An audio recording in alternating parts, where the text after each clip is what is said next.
لا نشوف كوتا ويكون السيني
Good morning, councillors.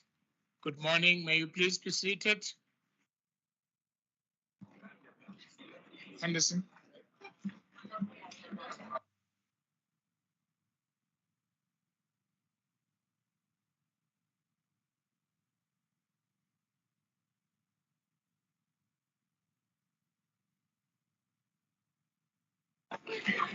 Please take your seats so that we can check if we do form a quorum.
Honorable aldermen and alderwomen and councillors, due notice was given of this council meeting. We are a quorum, and I therefore declare the meeting duly constituted. I trust that you have all signed the attendance register for this meeting. Kindly note that it is of critical importance that you sign the attendance register. If you do not sign the attendance register, you will be marked as absent from this meeting in the minutes.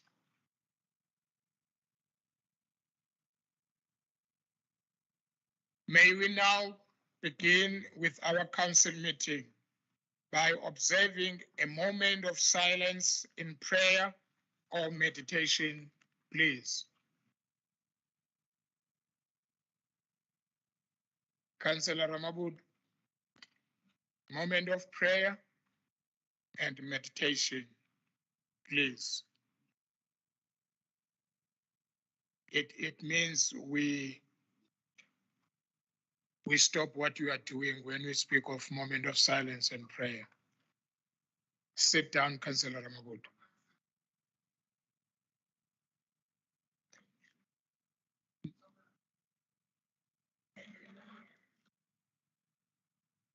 Thank you very much.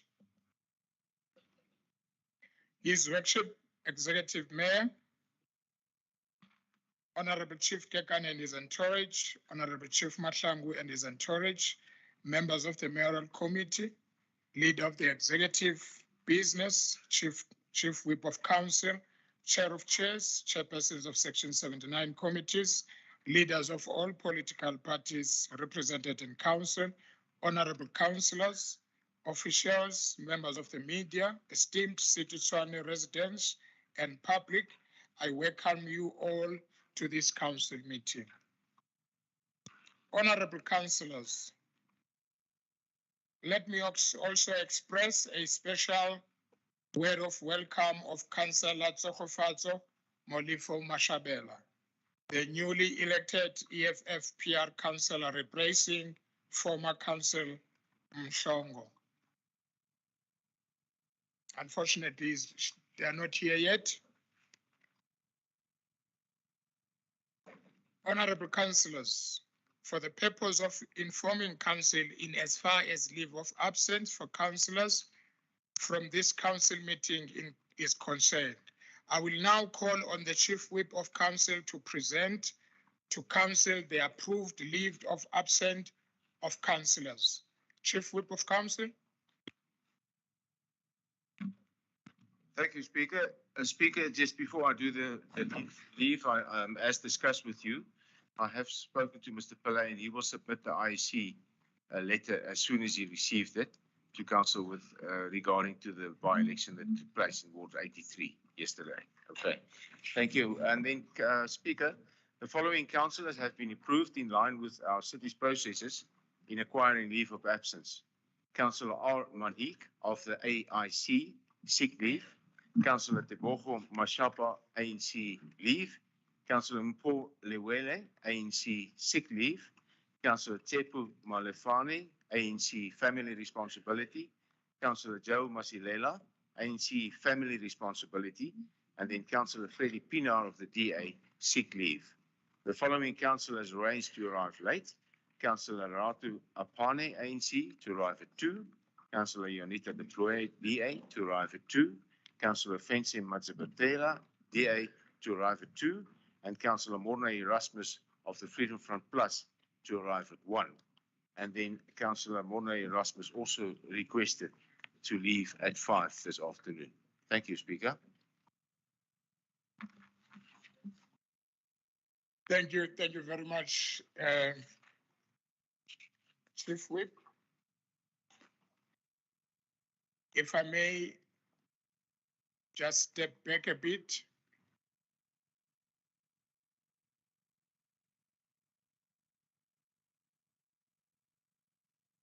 Honorable councillors, let me express a special word of welcoming to Councillor Tsogofatso Molifo Mashabela, the newly elected EFF PR councillor, replacing former Councillor Mshongo. Councillor Mashabela, can you rise so that we acknowledge and welcome you in the council?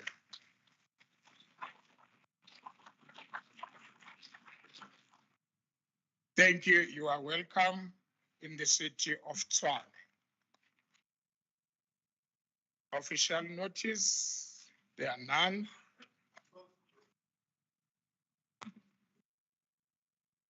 Councillor Ramabud. Thank you very much. We are going to be very disciplined today, like every other council, because we have a very serious issue to attend to that concern you. And we want to go there sober like a judge. Now, we are asking that you go with the same process that you always do when there's a new councillor, for parties to make comments or anything that they want to say. And I would like to apologize. I have an ear infection, so I will wear this hat for this council. I don't know if the other side, they even don't have even a sympathy, because I can hear they are making gestures. They just want us dead. They want us to get finished. So I'm going to wear this hat, and I want to apologize for that. So That's how we are going to approach this sitting, with the maximum discipline that it deserves, so that we move quickly and we attend to the motion, because that is what is very important today. Thank you. Thank you very much, Councillor Ramabudu. But if you can allow me to open the meeting first, then we'll start with the welcoming remarks from all political parties. Thank you very much. An opposed proposal by the Speaker and other proposal allowed by the Speaker. Agent report for submission of council meeting of 29 June 2023. Honorable councillors, the report contained in part 3 of our agenda were received from the leader of the executive business on the 23rd June 2023 and delivered to you on the SharePoint on the same day. These reports are urgent and some legislated, and therefore they must serve today. I trust that the executive mayor will also speak on these items when he submits his report. Honorable councillors, Section 81K of the Rules and Orders provide for reports or matters not contained in the notice of the meeting to be allowed at the discretion of the Speaker. I have allowed the following reports and we will deal with them towards the end of our agenda. Appointment of the Chairperson of Section 79 Oversight Committee, utility services resulting from the resignation of Alderman Kesenduk as a councillor in the city of Tshwane. Report on the process towards the launching of the establishment of ward committees in the city of Tshwane. Annual program of quarterly public meetings in Ward 107, 1st July 2023 to 30th June 2024. Report of the recommendations made by the special committee responsible to investigate alleged breach of item 4A of the Code of Conduct for councillors for the period of 1st July 2022 to 28 February 2023. Consideration of the minutes of the previous council meetings. Ordinary Council, 25 May 2023. Honorable councillors, I now put to you the minutes of the Ordinary Council of 25th May 2023 for approval. As approved? Approved?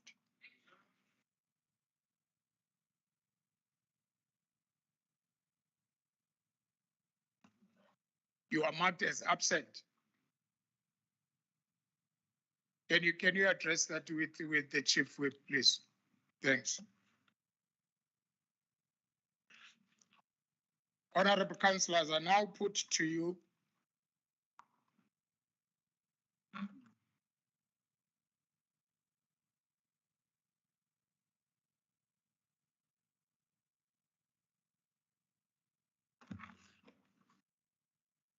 Honorable councillors, I now put to you the minutes of special council meeting of 31st May 2023 for approval.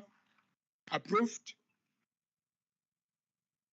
Continuation council meeting 31st May 2023. Honorable councillors, I now put to you the minutes of continuation council meeting of 31st May 2023 for approval. Approved.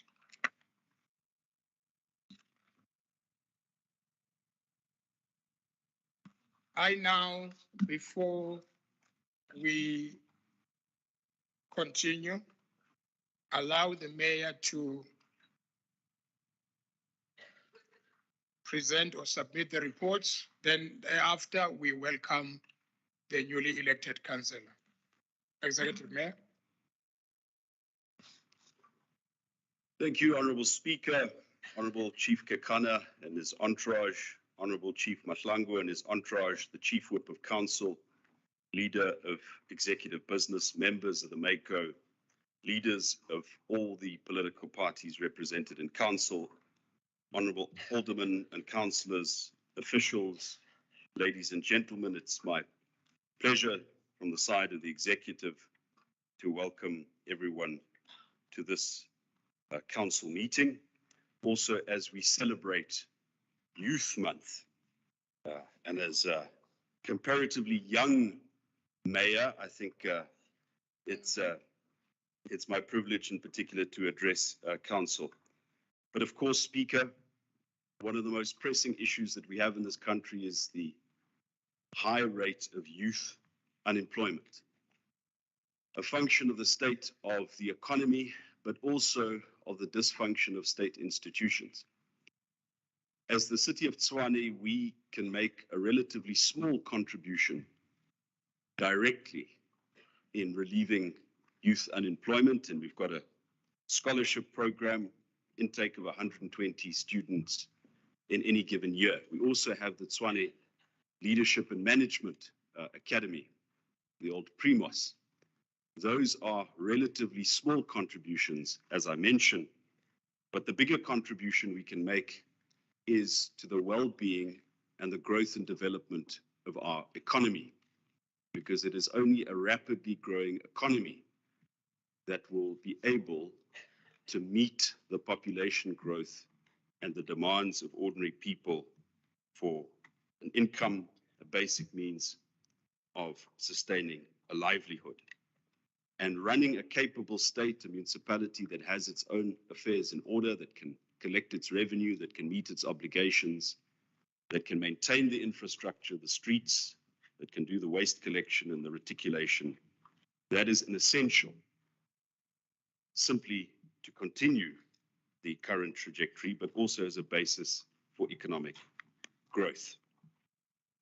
Speaker, the instances of cholera in Hammanskraal following the tragic outbreak in that part of our city seem to have stabilized. The loss of every single human life is horrifying, and we continue to do everything in our efforts to assist the families, including, as has been raised in this council meeting, giving assistance to the families affected. My office, from the donations fund available to me in this financial year, is doing that to support and comfort the families, to assist, even though as a matter of necessity, that assistance will come after funerals and expenses, simply because we have to comply with certain internal things and as part of good corporate governance. But I think it's important for me to report back to council that those efforts are underway and there is support. That's of course not enough, certainly not enough, but as a gesture of compassion, a city that cares, especially in circumstances that are as horrific as this. Speaker, councillors would know about the high-level agreement reached between me as the mayor of the city and the Minister of Water and Sanitation in regards to a partnership to do everything we possibly can across all spheres of government to upgrade the Rooiwal wastewater treatment plant. This plant has been discussed at length, is the source of the poor quality of water to the people of Hammanskraal. Our own budget commitment is not enough, and that's why we will work with National Treasury, with other institutions, including development institutions, to try and find the funding in cooperation with the Development Bank of Southern Africa. Formal reports will be submitted to the Mayoral Committee and Council in this regard, and it's going to be very important that the integrity of supply chain management processes be secured right at the very beginning, because we do not want a repeat of where what remains of the first phase or the second phase is marred in irregularity again. It's very important that we establish that as a principle. To that end, the city manager has written to National Treasury to start a process of blacklisting of entities who were implicated or involved in contractual breaches in the first phase of the upgrade of Rooiwal. Very important accountability mechanism, I believe.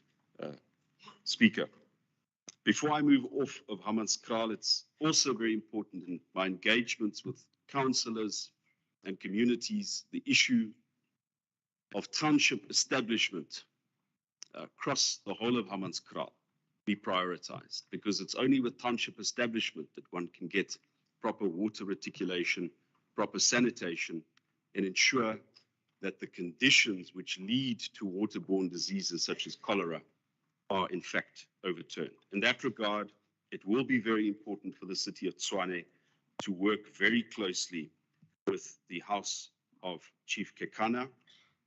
We do respect traditional leadership. It's part of our constitutional model, and engagements will be ongoing. Of course, the Minister of Land Affairs also has a very important role as a trustee of that land.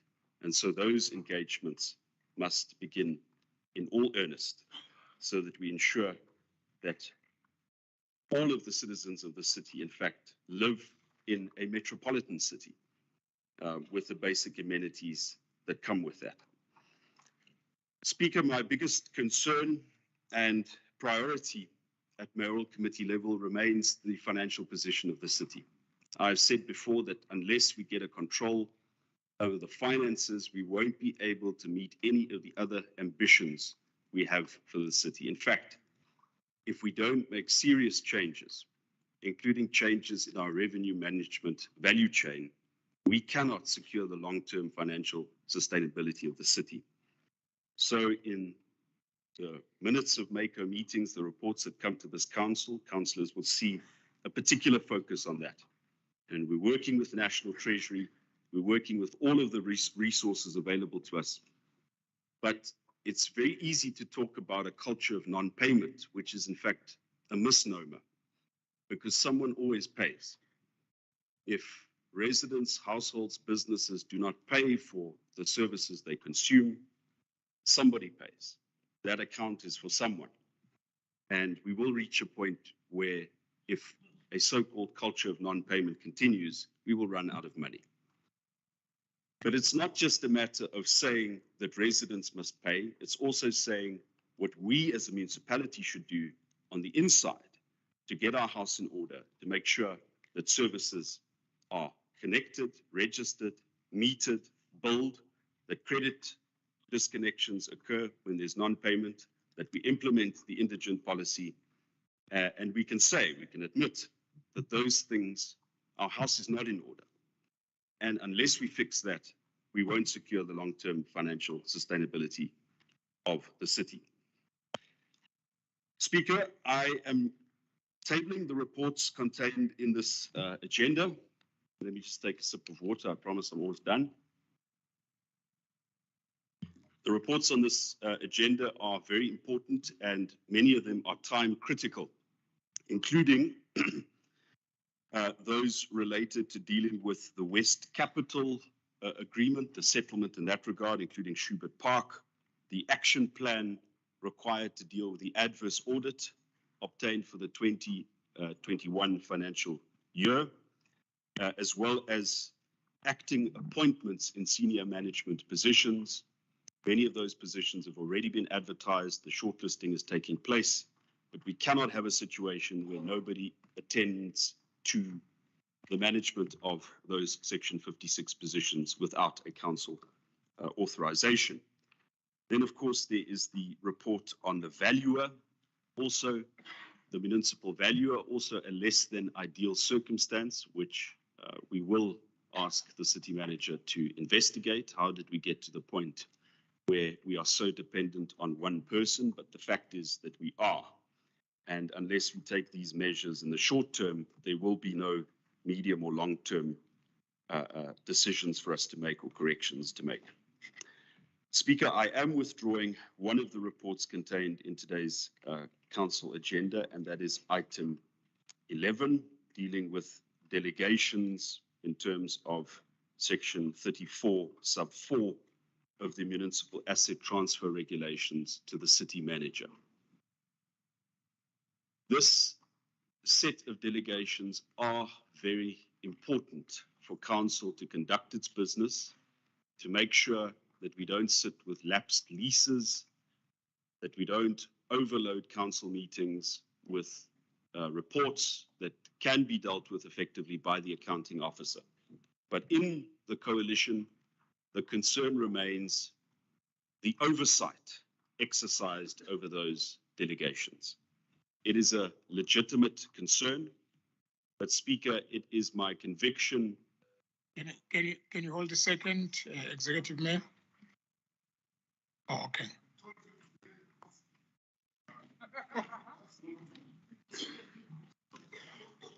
Thanks very much, Speaker. I had a long night last night with the by-elections. I'm a bit slower than usual.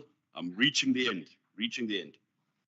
So I'm convinced that we can bring a set of delegations to this council that allows the accounting officer to deal with relatively routine land transactions, including rentals, that will address the problems identified by the Auditor General, and that we will be able to do that with a proper set of checks and balances. And I hope to return to this council meeting with broad agreement of the multi-party coalition in that regard, but it's important for me to also account to council in that respect.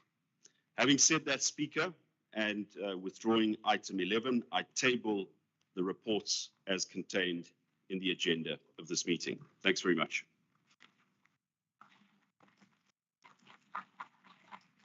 Thank you very much, Executive Mayor. The reports are submitted. Now let's move to Alderman Malulek. Okay. I raised his hand first.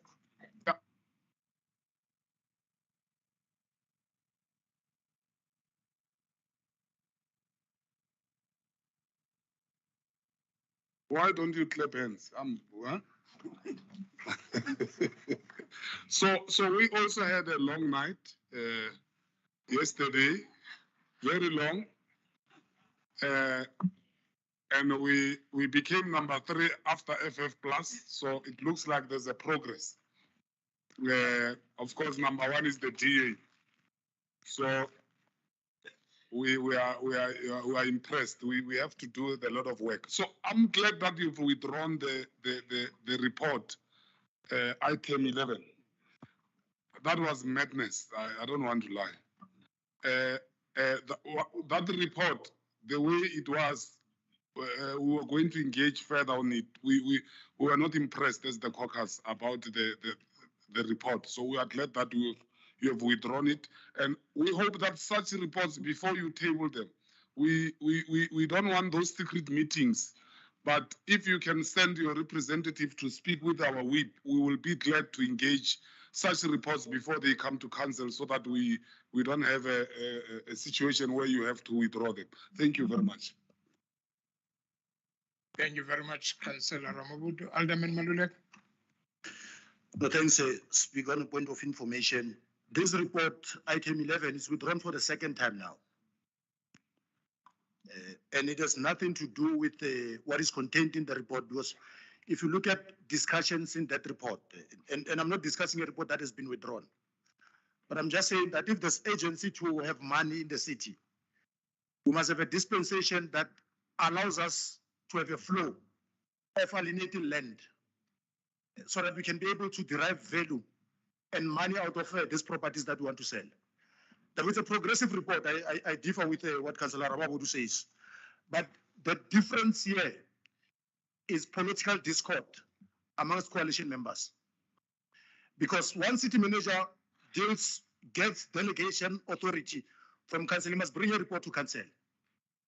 And that report is going to afford us an opportunity to go through what he does, whether he follows what is contained in both MFMA and another statute that deals with alienating properties of council.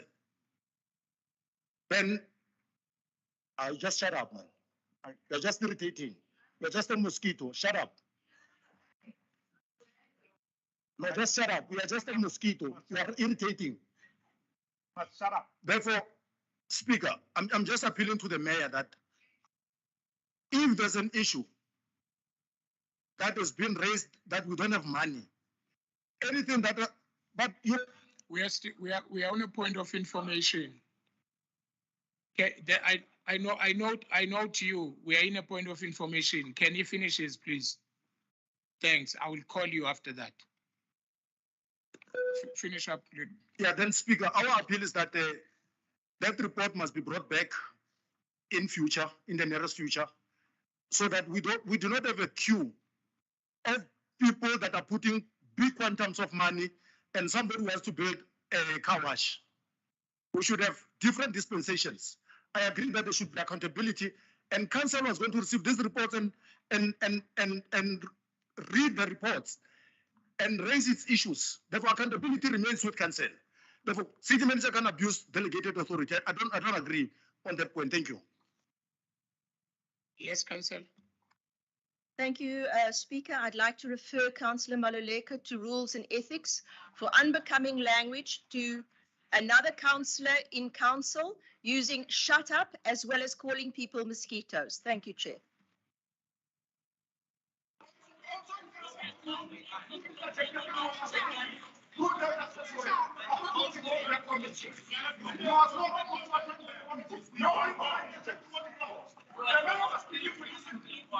Thank you, councillors.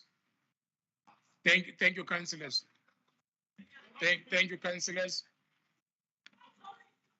Thank you very much. Thank you. Can we noted, councillor, can we move on? I like to call the ANC. I'll call EFF last. I like to call the ANC to welcome the new councillor, and followed by DA, followed by Action SA. Can we go that way, please? Thank you. Well, thanks, Speaker. We welcome Councillor Chofat. We welcome her to this August House. I'm just upset and irritated by these mosquitoes that are interjecting when we talk. We respect people. Therefore, I don't like people that disrespect others. Speaker, if they continue doing that, we will disrupt every speaker of them. We can't go on like that. People don't read reports. The only thing that they do is to interject people. You can see that that person didn't read even a single report. The only thing that they do is to come in and annoy us here. But it's fine. We'll deal with them at a later stage. Speaker, we welcome Councillor Chofatso to this August House. She's a leader in the EFF, a former leader in the student movement. We believe that the youngness will bring energy and energize this council. Looking forward to her participating in different committees and ensuring that we have an effective council. Thank you. Thank you very much. Can I noted Tsulwan? Can I correct that it's Councillor Mashabela? It's Councillor Mashabela. Maybe you just correct it now, because I've realized other colleagues said they're going to misprint the proper name and the same name of our secretary. It's not only a former leader of some sort, it's our regional secretary also. That one must be noted with a high note. But I'm saying let's try by all means to read the proper surname. Thank you very much. Thank you so much. I would like to call DA.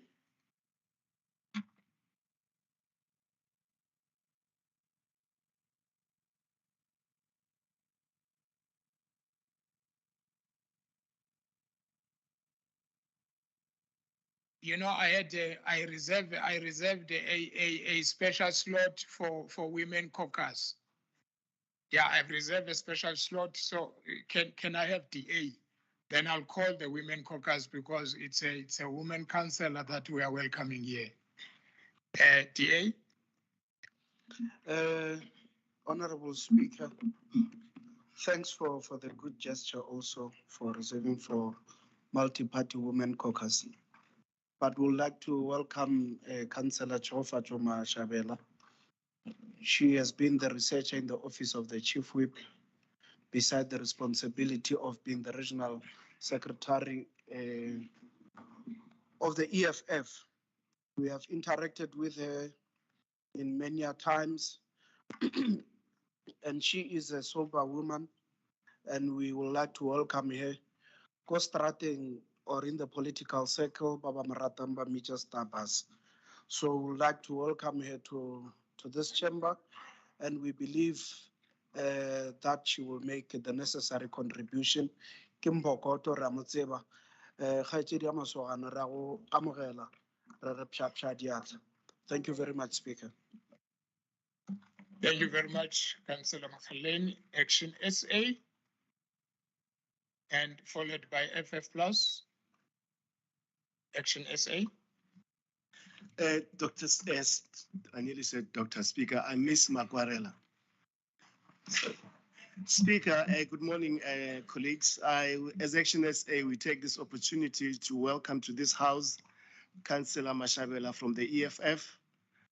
We are quite excited and very ecstatic with the fact that women are rising into this council. For me, it is very important. The empowerment of women, especially young ones like her, speaks volumes. As we have always said, we lead and others follow, and we appreciate the fact that the EFF has followed course to see to it that they bring women to this August house. We welcome you, Mema Shabela. Thank you very much. And we are going to work very well together. Thank you very much, Speaker.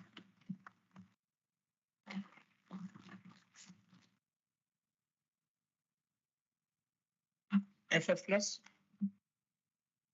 Thank you, Speaker. Thank you for allowing me for the opportunity to welcome Councillor Mashabela from the EFF. I hope you've taken cognizance, and I hope your leader will set the example as he has promised us by good, proper, nice behavior, and that we will work together in the council going forward in that manner. It would be to the advantage of the entire community that we serve if we work together in an orderly and a respectful manner, and I trust that you have been brought up in such a manner that you will agree with me in that regard. So welcome here, and let's see how we work together in the future. Thank you, Speaker. Thank you very much, FF Plus. ACDB. Councillor Mashabela, we welcome you in this August house. We wish you well in your new position. Let us work together and get service to our people. Thank you. Thank you very much. IFP. Thank you, Speaker. On behalf of the IFP, I would like to welcome and congratulate you, Councillor Mashabela. We are looking forward to work with you on board. Thank you, Speaker. Thank you very much, PA.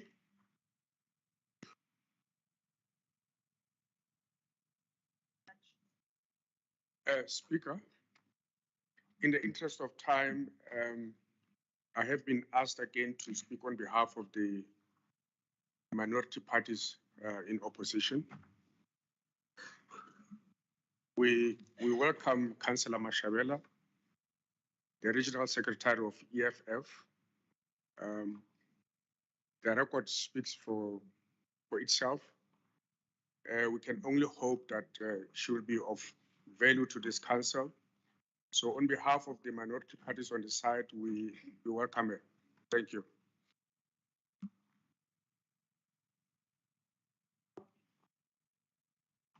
Thank you very much, DOP.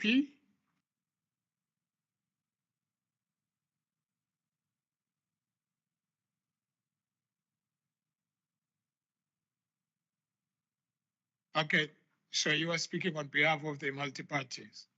Okay, let's give it to Women Caucus. Thank you, Speaker. As the Multi-Party Women Caucus would like to welcome the new Councillor, Councillor Mashabela. Would like to encourage her to be present and as the multi-party, just to make her aware that we advocate for women from all political parties. We advocate for youth women, for the Rainbow Network, for women with disability. Therefore, young as she is, we are so excited to have her on board and that we look forward to her ideas and her assisting us in growing women in this council. Thank you, Speaker. Thank you very much.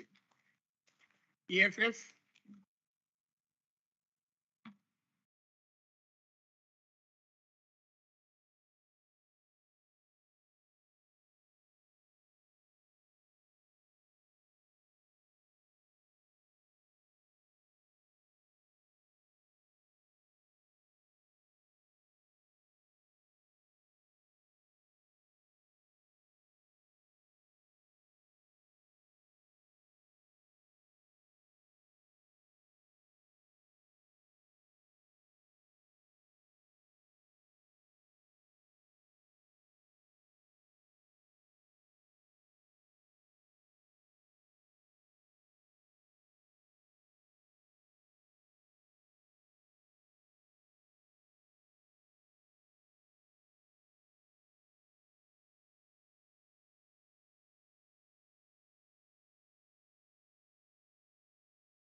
One, two. Thank you. Can you try now? Thank you very much, Speaker. We're back. Thank you, Speaker, for the opportunity to welcome our newly appointed councillor from the EFF. Speaker, when we gave our farewell messages for Councillor Mhlongo, we did assure this council that we will replace capacity with capacity. And that's exactly what the EFF has done. Councillor Mashabela does not come empty-handed, Speaker. She brings with her a wealth of knowledge and experience in leadership for young people and in education. Her political credentials, Speaker, are speaking for themselves. Speaker, she is the secretary of the region, the Tshwane region, and an EXCO member in the Gauteng PCT. So that comes with a lot of weight. She is also a former Fees Must Fall activist that has led the students for a free decolonize campaign that is titled Fees Must Fall back in the years, and she was very, very instrumental there. She's a former deputy president of TUT here in Tshwane, and she comes with 4 degrees, Speaker, that she comes with, and then she also is studying for 2 MBAs with the Genesis Business School and University of East London. And with that, Speaker, I want to welcome her and say that I'm sure we can tap into that knowledge and her energy to ensure that the people of Tshwane are better serviced. Thank you very much and welcome, Councillor.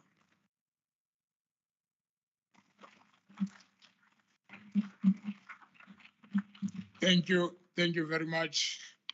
You are welcome, Councillor. We hope we'll work well with you. Thank you so much. Let's move on with our agenda. Now we are on part 1.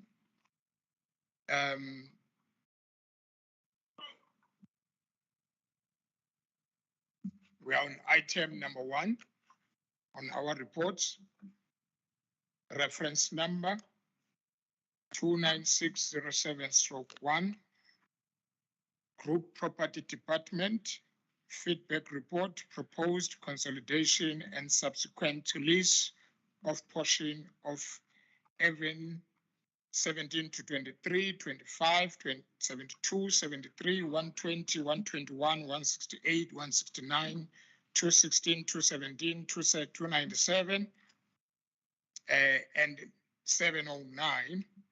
Asiatic Bazaar, even 26 to 32, 65 to 65, 71, 74 to 80, 113 to 128, 161 to 176, 209 to 216, 218 to 224, Asiatic Bazaar portion of even 264,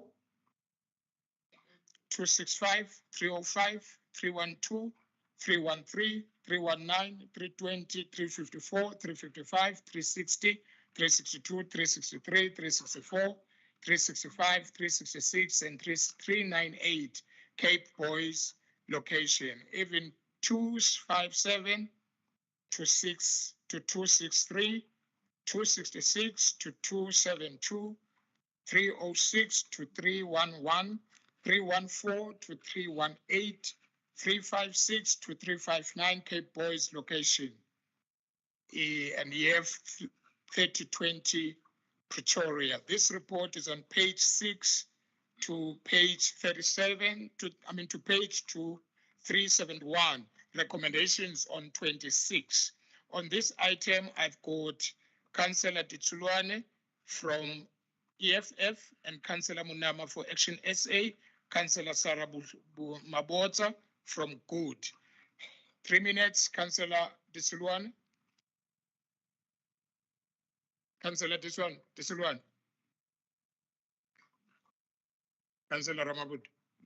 No, thanks. We were asking for maybe, I don't know where is the MMC responsible for this report, if you allow me, to get an explanation. Maybe we wanted to ask for a caucus through the whip, but maybe if he can just explain to us a bit, because there's a lot of confusion on our side in terms of this report. So I don't know if what direction can you take?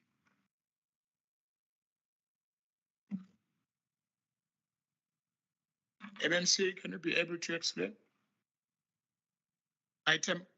Executive Mayor. Speaker, in terms of the rules and how we deal with these things, the MMC usually closes the debate so as to answer the substantive issues raised during the debate, closes the debate on the item. I'm sure MMC Kingsley Wakeland, MMC for Corporate and Shared Services, will answer the substance and close the debate on the item in that way. Thank you. Thank you very much. Councillor Ramabut. No, we will appreciate if we can be told which rules. I'm not going to listen in terms of the rules and what. You, as the speaker, is your duty. Anyone, including myself, who rise in this council to explain to you on which rule are you referring to. So the executive mayor must tell us which rule is he referring to that he says we must follow. We were asking nicely, so we are not fighting. We are not even carrying a bag full of arrogance. We are asking nicely that can we get at least an explanation from the MMC, who was ready, by the way, who was ready to, the young mayor of the youth month, who was the one who have stopped the MMC. The MMC was compact ready. He was even preparing himself, taking a very proper posture to address the issue. So that's where we are. Huh? Thank you. Executive Mayor. Speaker, I'm sure you could also assist me with the rules, but that's how we conduct debates. I'm not trying to have an argument with the councillor. I think that it's important for government to account, but we have to listen to the substance. What is the concern? What are the questions? And I'm getting assistance here. 34. So 30 what? 34-2. So I did warn you I'm having a slow day, Speaker. Member to speak only once on any item. 34. Yeah. I'm reading the heading, Speaker. I'm trying to assist. Wait for the executive mayor to. Councillors, can we allow the executive mayor? Come on, councillors, let's allow the executive mayor to read what, so that we can continue. I'm addressing the speaker on a point of order. I'm not speaking on the item, speaker. So the relevant provision says the speaker may permit the executive mayor, member of the mayoral committee, chair of chairs, or chairperson of an oversight committee or standing committee to make an explanatory statement prior to the consideration of any particular item contained in the report, and then reply to specific questions. Speaker, I propose that the issues that arise from this report be set out by the different speakers that are indicated as speaking, and then the MMC for Corporate Services will give a proper account at the end of that debate, answering those questions, because we do need to know what the substance of the concern is. The written report, it's there, it's got many annexures, and I think that is the appropriate time. Thank you, Speaker. Councillor Radkwana has his hand up first. Okay. No, I'm referring to section 34(1). The executive mayor must speak once on the item. He's speaking for the third time, so don't consider the third thing that he has spoken about, and then let's continue. Maybe he must delegate someone. The rules are not the rules of Ramavudu. They are the rules of councils. All councillors must be taken to these rules, including the executive mayor. Yeah, so as much as he wants us to recommend or to accept the item or the rule that he has mentioned, we also refer him to section 34(1), that he must speak once on an item. He's speaking for the third time. And I don't know why he's being allowed. Can we then move on? I have allowed the executive mayor to speak. It was not his choice to speak twice in this item. I called him to speak because you wanted to know the rules that he's using. Section 32, can I, thank you so much. Can I recognize you, Councillor Radwan? Thank you very much, Speaker. The party leader of the EFF wanted some form of a background on the issue so that we can find consensus quickly and move. We're avoiding what we're about to do now. So according to the rules, Speaker 6A, we are requesting a caucus break of 10 minutes. 10 minutes caucus, granted.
Councillors, please take your seats.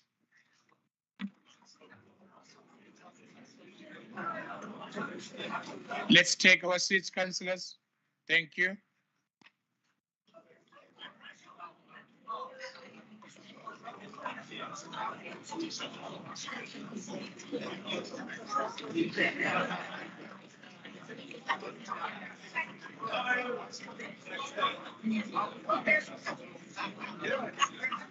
Councillors, please take your seats.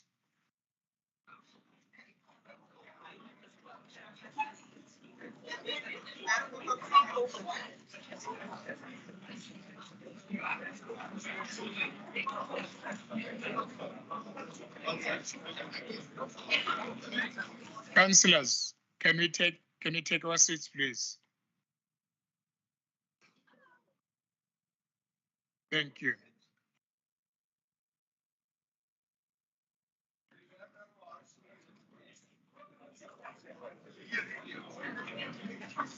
Can we all take our seats? Please, councillors.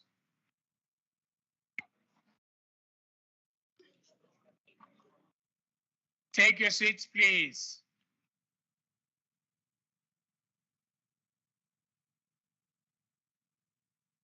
Councillor Ratukwan.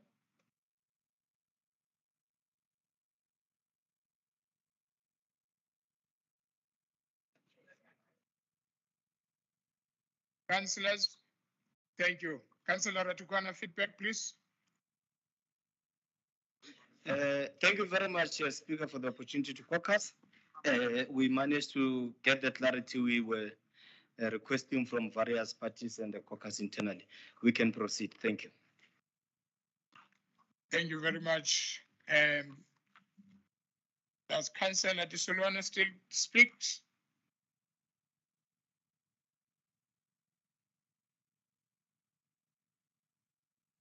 Thank you, Speaker. I just want to waive my right to speak. Thank you on this report. Thank you very much, Councillor Munama. 3 minutes starts now. Thank you, Speaker. I also waive my right to speak. Thank you. Thank you very much. Can I have Councillor Sarah Mabotsa? Good morning, Speaker, and all colleagues. I'm waiving my right to speak. Thank you. Thank you so much. Let's move to item or as recommended. Let's move to item number 2, reference number 10813/41, Group Property Department, corrective report, proposed lease and closure of a portion of the remainder of portion 9 of the farm Vondelboom 302 JR for radar mast. This report is on 372 to 402. Recommendations are in 381. On this item, I have Councillor Mabutsa. I've got Councillor Lishabana. I've got Councillor Lishabana, and this is item. All right, on this item, I don't have any speakers. 0 speakers as recommended. Let's move to item 3. Group Financial Service Department, deviation from tender processes for the month of March 2023 of 2022-2023 financial year. This report is on 403 to 406, recommendations on 406. On this item, I've got Councillor Mabutsa. Councillor Mabutsa, over to you. Thanks again, Speaker. I'm waiving my right to speak. I don't know if I can do the same for item 4 as well. Thank you very much. Let's move to, as recommended, let's move to item 4. Group Financial Service Department, deviation from tender process for the 3rd quarter of the 2022-2023 financial year. This report is on 407, 417, recommendations on 16. I've got Councillor Lishaban from EFF, and Councillor Mabutsa has waived his right to speak. Councillor Lishaban.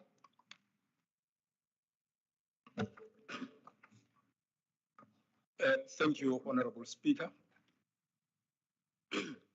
As my launchpad, I want to extend the invitation from the Commander-in-Chief of the Economic Freedom Fighters to the fellow councillors in this House, both the land beneficiaries and those who have not benefited, those who do not own any farm, that on the 29th of July this year, the EFF will be celebrating its 10th anniversary at FNB Stadium. Transport is for free, and that all coalition members, including Mokhotsiaka, Coconut, Mahalane, are invited to join us there, as we'll be listening to the Commander-in-Chief of the EFF.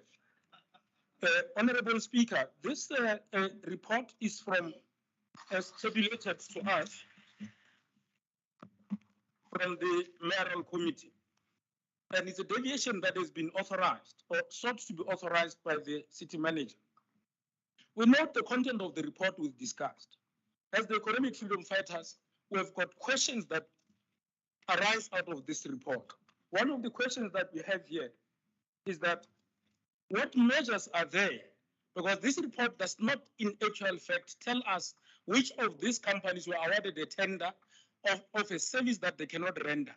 Those buses are key for the provision of services to the people of Tshwane. And as we speak, they are not serviced because somebody has tendered that they will be able to service them while knowing that they are not able to do so. Now, the list of those companies are not even mentioned. We don't know which of those companies, and we don't know who those companies are. My next question that would request to be responded to is whether there's any recovery. We are speaking of a deviation of about 28 million, approximately 28,616,000. This to me is a loss as a result of incapacity of companies, which are unknown to us as councillors. So is there any measure of recovery of this loss from these companies that have tendered? Unless if they are friends of our colleagues, that's why they are not mentioning them in the reports. Friends of the DA coalition. Thank you.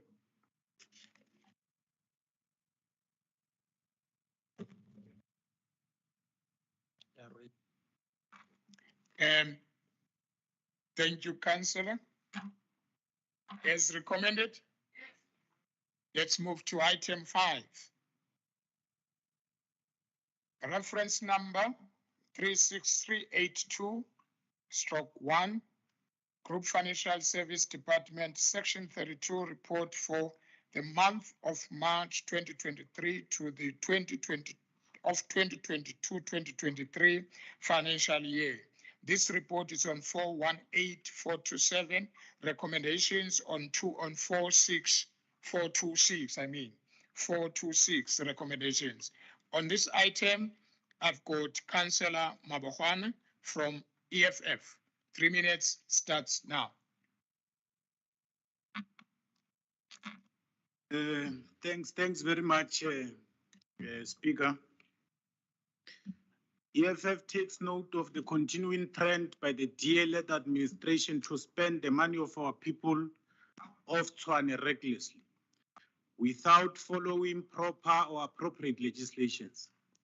This undesirable, irregular spending of millions of rand by this coalition of them unprincipled, which AG has cautioned for years and years, is a cause for concern. What makes it even more worrying is that there is no willingness to address or mitigate it. The problem with normalizing irregularities is that you create space for fraud and corruption. And that this is what has defined the city today. The city is riddled with rampant corruption and maladministration. Expenditure incurred without following proper legislation goes a long way in obstructing service delivery and undermining public confidence in governance. And this is what this coalition has subjected us to. However, we are not shocked that this coalition government is unable to create space and accommodate its employees, because we have no glorious past during this administration regarding any achievement nor any reasonable prospect of measurable success. If the DA was serious in resolving the lack of adequate accommodation, office accommodation, they would not have abandoned buildings such as HP Phillips and City Hall, and even exposed them for vandalism. Instead, you chose to enter into unauthorized transaction of private leasing and rentals as if there was no option. So, Executive Mayor, basically what we are saying is that because we have had a rumor that you want to get rid of HP Phillips. So it's illogical because you can't, when you are paying or entering into post-exto payments, post-exto facto payment, what is it called? Ex post facto payments for buildings that you are renting, and you get rid of a building which is owned by the city. So I want to caution you for that. And want to remind you that there's City Hall there. You shouldn't be in Tshwane House. You should be occupying City Hall there yourself, so that you leave space for other employees here in Tshwane House. So as the EFF, the crusaders of anti-corruption, will never be shy to hold you accountable, Executive Mayor. So whenever the malfeasance and rampant corruption raises their ugly head, we will forever hold you accountable. Thank you very much.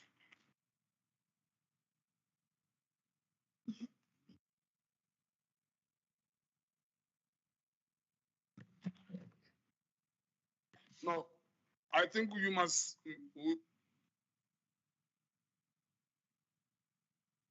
start protecting us. Because it's very sad that people who have almost 7 years here, they've never even yawned. They are here. Their only productive thing that they do is to take. Thank you, Councillor. I will protect you. Thank you. Thank you, Councillor. Thank you. And we're in item number 5. That was the only speaker that we have as recommended. As recommended. Let's move to item 6. Reference number 52466/1, Group Financial Service Department, Section 32, report for third quarter of 2022-2023 financial year. This report is on page 428 to 439. Recommendations are on 438. I've got one speaker on this item, which is Councillor Mabohana from EFF. No, actually, the reports are the same, Chair, so we don't want to repeat ourselves. We echo the same sentiments that we have shared in item 5. Thank you very much. As recommended.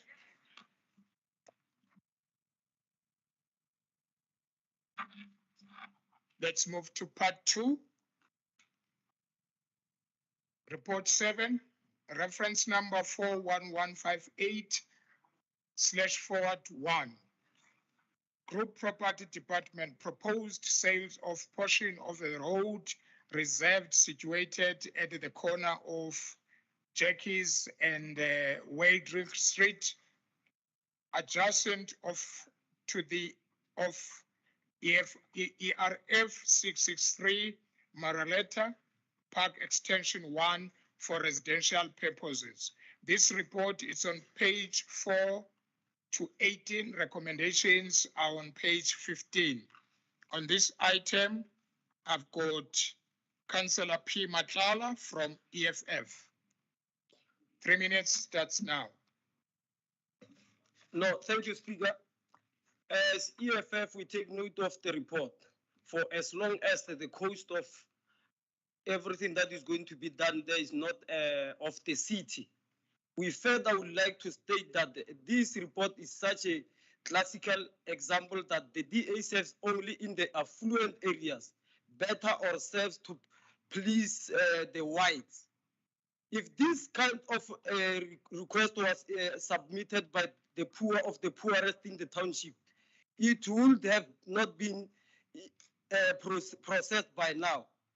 It must be noted that we are allowing this sale only because it is not earmarked for any provision of basic service. However, the EFF is in support of expropriation of land without compensation. Thank you, Speaker. Thank you very much. That was the only speaker as recommended. Report 8, number 8, reference number 64588/2, Group Property Department proposed notarial lease of ERF 2207 Pretoria and a portion of ERF 2208 Pretoria for mixed-use development purposes. This report is on page 19 to page 38, and recommendations are on page 33. On this item, I've got Councillor Notununu from EFF, Councillor M. Mutlou from Action SA. Councillor Notununu, 3 minutes. No, thank you, Speaker. As the EFF, we welcome the report that seeks to address the issue of homelessness in the city of Tshwane. We know that more than 300,000 families are homeless, and some of them are outside now from the Mayoral floods, where they live in abject poverty without homes.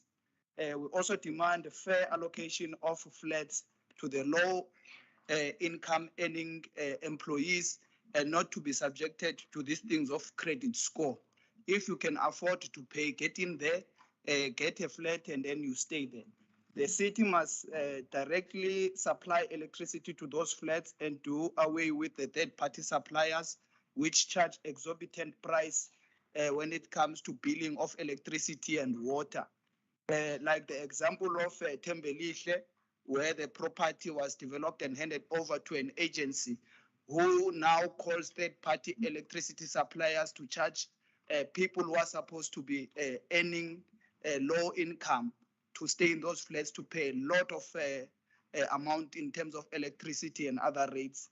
So we do welcome this report, but we would like to follow it through, and then there must be fair application for people to be allocated in those areas. Thank you very much, Speaker. Thank you very much, Councillor Matlou, Action SA.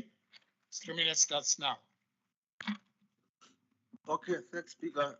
As Action SA, we support the report because it puts more emphasis on social and affordable housing, given the fact that there's a huge housing backlog in the city. We believe that the acquisition of these 2 pieces of land will go a long way in alleviating housing shortage in general, and the provision of low-cost housing in particular. Speaker, while we appreciate the efforts by the city to acquire and lease land for the provision of low-cost housing in the inner city especially, we also call for such initiatives to also prioritize townships and informal settlements because there are many poor and vulnerable communities in those areas. I thank you, Mr. Speaker.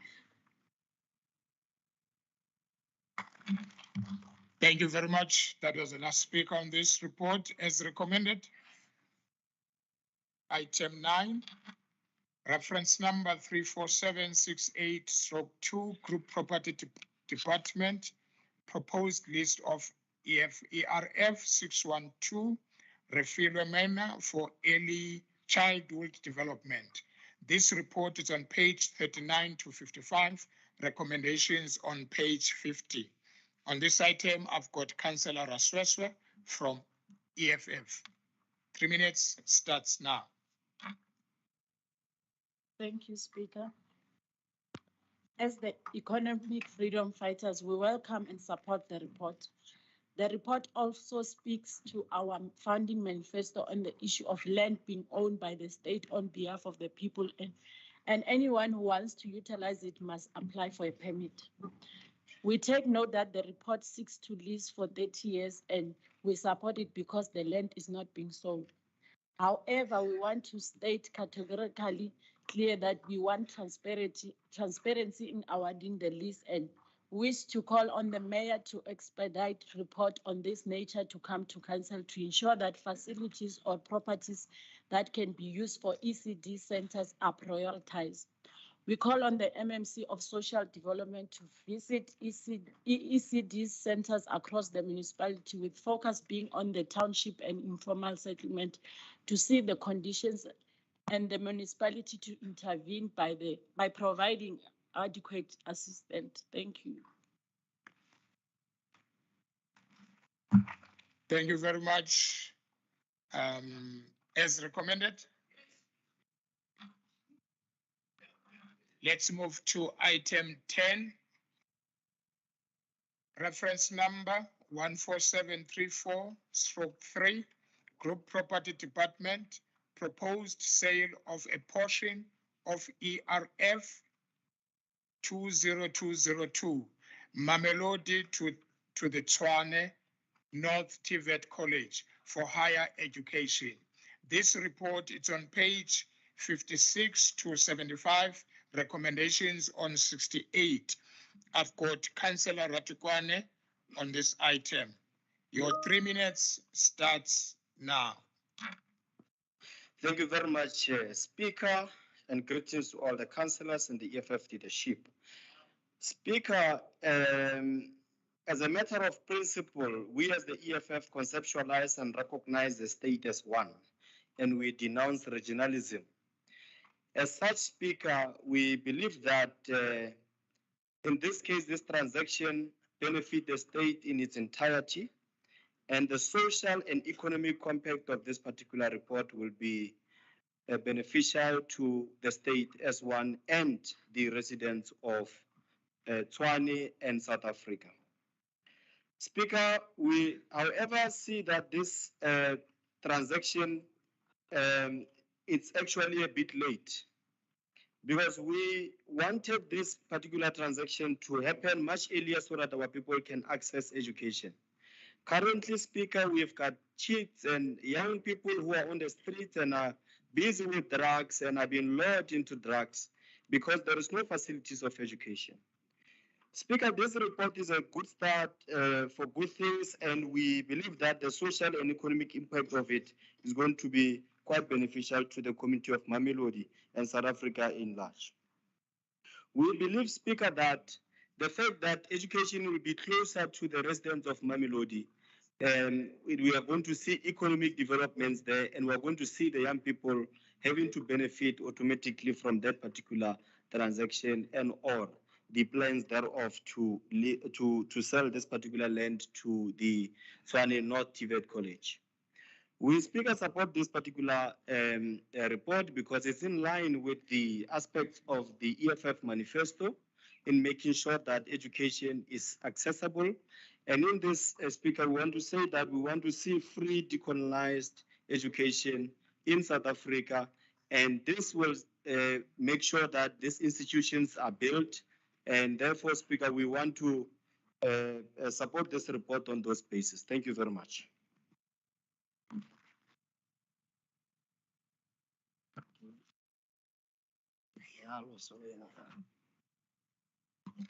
Thank you very much. That was the only speaker on this item. As recommended. As recommended. Let's move to item 12 as item 11 was withdrawn. Reference number 80130/1. Office of the Executive Mayor, tabling of the final draft housing company Tshwane business plan for 2023 to 2024 financial year. This report is on page 101 to 224. Recommendations are on 109. The speaker on this item is Councillor Desolwane from EFF. He waives as recommended. Let's move to item, sorry, councillors. My apologies. I've got 3 speakers here. My apologies. Can I call Alderman Malulega, the next speaker? He's waving. Can I call Councillor Floric? Thank you, Speaker. The purpose of this report is to table the final draft housing company Tshwane business plan for 2023-24 financial year, including proposed budgets for consideration and comment prior to the final approval of the business plans and budgets as required by the MFMA and the municipal budget and reporting regulations to the MFMA. HCT was established by the City of Tshwane in 2001 in terms of the Companies Act and is mandated to act as the long-term institutional vehicle through which the City of Tshwane promotes the business of procuring, developing, owning and managing low and middle income residential accommodation. Action SA notes that despite HCT being established as a separate entity and operational for over 20 years, the HCT's operating expenditure amounts to about 150 million, comprising mainly of salaries, while capital expenditure that translates into actual build of low and middle income housing units is budgeted at 170 million. Income earned by HCT through rentals goes straight into paying salaries and covering the company's running costs. There is nothing left for growing the business. Capital expenditure is financed through grant money received from national, provincial, departmental agencies and capital received from non-profits, private enterprises, public corporations, and higher educational institutions. Action SA also notes that HCT salaries are projected to increase by 32% over the next 3 years, with contracted services increasing by 277% due to the outsourcing of maintenance, securities, and cleaning at Townlands. HCT in its current form is not a sustainable business and needs to be reassessed. Action SA also notes that 837,603 Rand has been budgeted next year to cover employee costs of a once-off strategic review. That is nearly 1 million Rand alone. For this reason, Action SA would like to call a skills audit of all board members and directors at HCT to ensure that they deserve this kind of money and are able to perform. Action SA approves this report with the following 2 recommendations. To request a report from the Executive Mayor's Office to compare the business model of HCT in its current form with cost and impact versus the incorporation of HCT's mandate of provision of social housing into the Department of Housing and Human Settlements since 2001 to be submitted to Council within 90 days. And number 2, for a skills audit of board members and directors to be submitted to Council within the next 90 days, proposed by Councillor Henriette Fröhlich, seconded by Councillor Lenore van Rensburg. Thank you.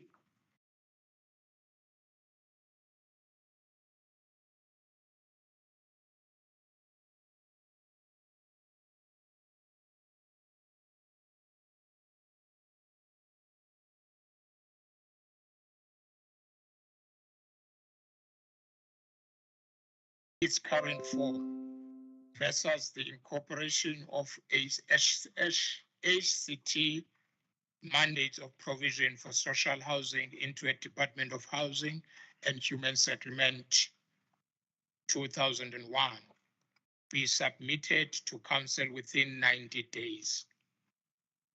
That a skilled audit for board members and directors be submitted to council within the next 19 days, proposed by Councillor Flourish, seconded by Councillor Van Rensburg.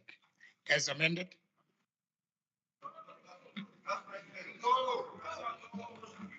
Councillor Ramabudu.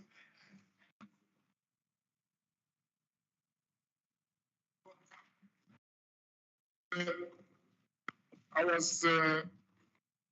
was about to support, but until I caucused with my colleague. What is the status of the board currently? Because when you ask for whatever audit or lifestyle or whatever, you must firstly go and check the status of the board, unless if you are clueless about what is happening in the city. But you will understand that the board currently has to come to, I think they've appointed a new board, if I'm not mistaken. And that board that you are asking for audit, to assist. So I'm asking that we remove the second one. We can go with the first one. We are not that fussy because we are also coming with recommendations on other reports. So it's a give and take. We are supporting each other. There's no crisis. We'll support the first one. The other second one, we are saying, what is the status of the board? Where are you going to get those that request from who? Because currently the status of the board don't allow the request that you are giving to council. But other than that, if you have an explanation about number two, that this is how you think you are going to get it, you can explain to us, and then we will support it. We don't have a problem. Thanks.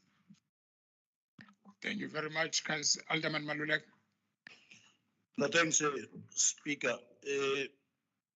Last month we received a report to advertise for both TIDA and HCT, their boards. And I don't know where was Councillor when we're dealing with those reports. And if she wants skills, is she just want to see CVs of people, or what would be the intention of seeing past people? Because we are currently recruiting, and once we are done with recruitment, that list is going to come here to council.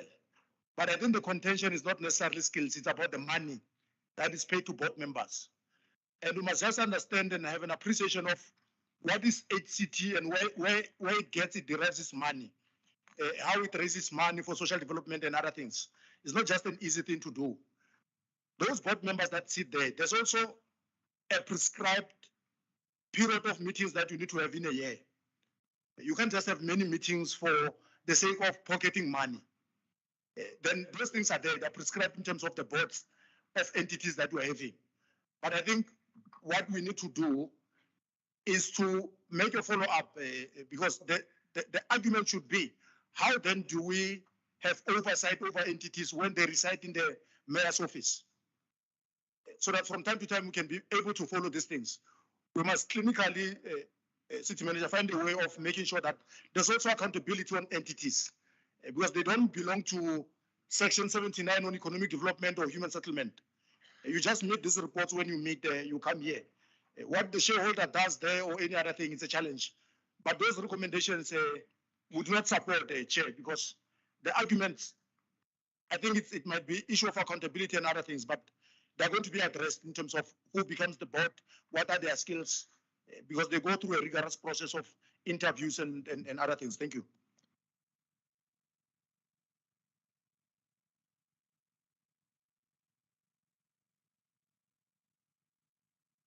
Just a second, Councillor.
Thank you, councillors. If I may check with Councillor Flourish, would you still want to stick on item number 2, or you want to engage with your colleagues so that you can have an understanding? Because on number 1, they agreed on it. It's only number 2. So are you sticking on that, or you just need an opportunity to engage? Thank you. May I speak? Thank you, Speaker. We hear the concerns, but I think there were questions raised. That is why we are putting forward these 2 recommendations. We also have questions about oversight. That's why if you read recommendation 1, we're asking HCT, we're requesting a report from the Executive Mayor's Office to compare the business model of HCT in comparison to if the mandate of HCT was incorporated into the city for better oversight. That exactly addressing the oversight issue.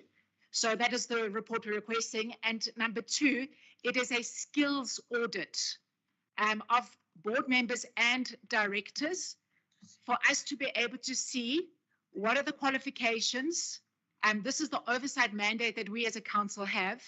That exercise should be easy to fulfill. Thank you.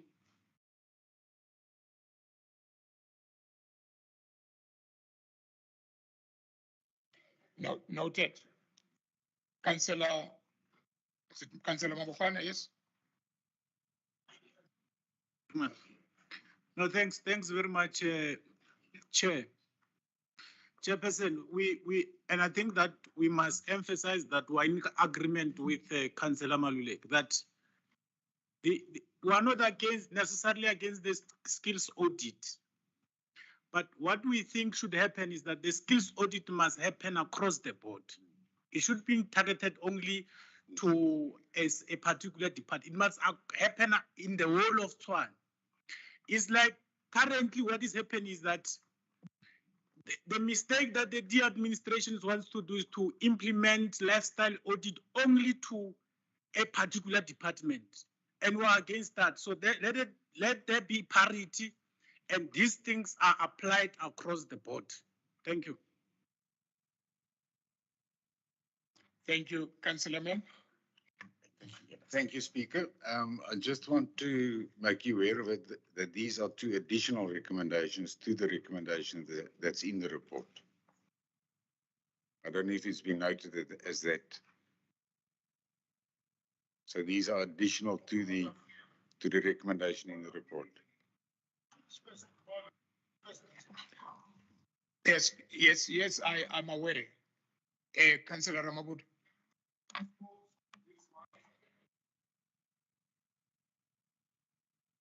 Fellow councillor must also speak loud.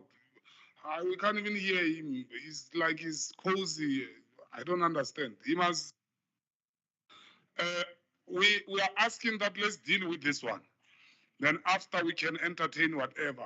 And we support Councillor Mabuwan that time to time when things are not in order in this city, politicians parading videos and all that, claiming that they will do this and this.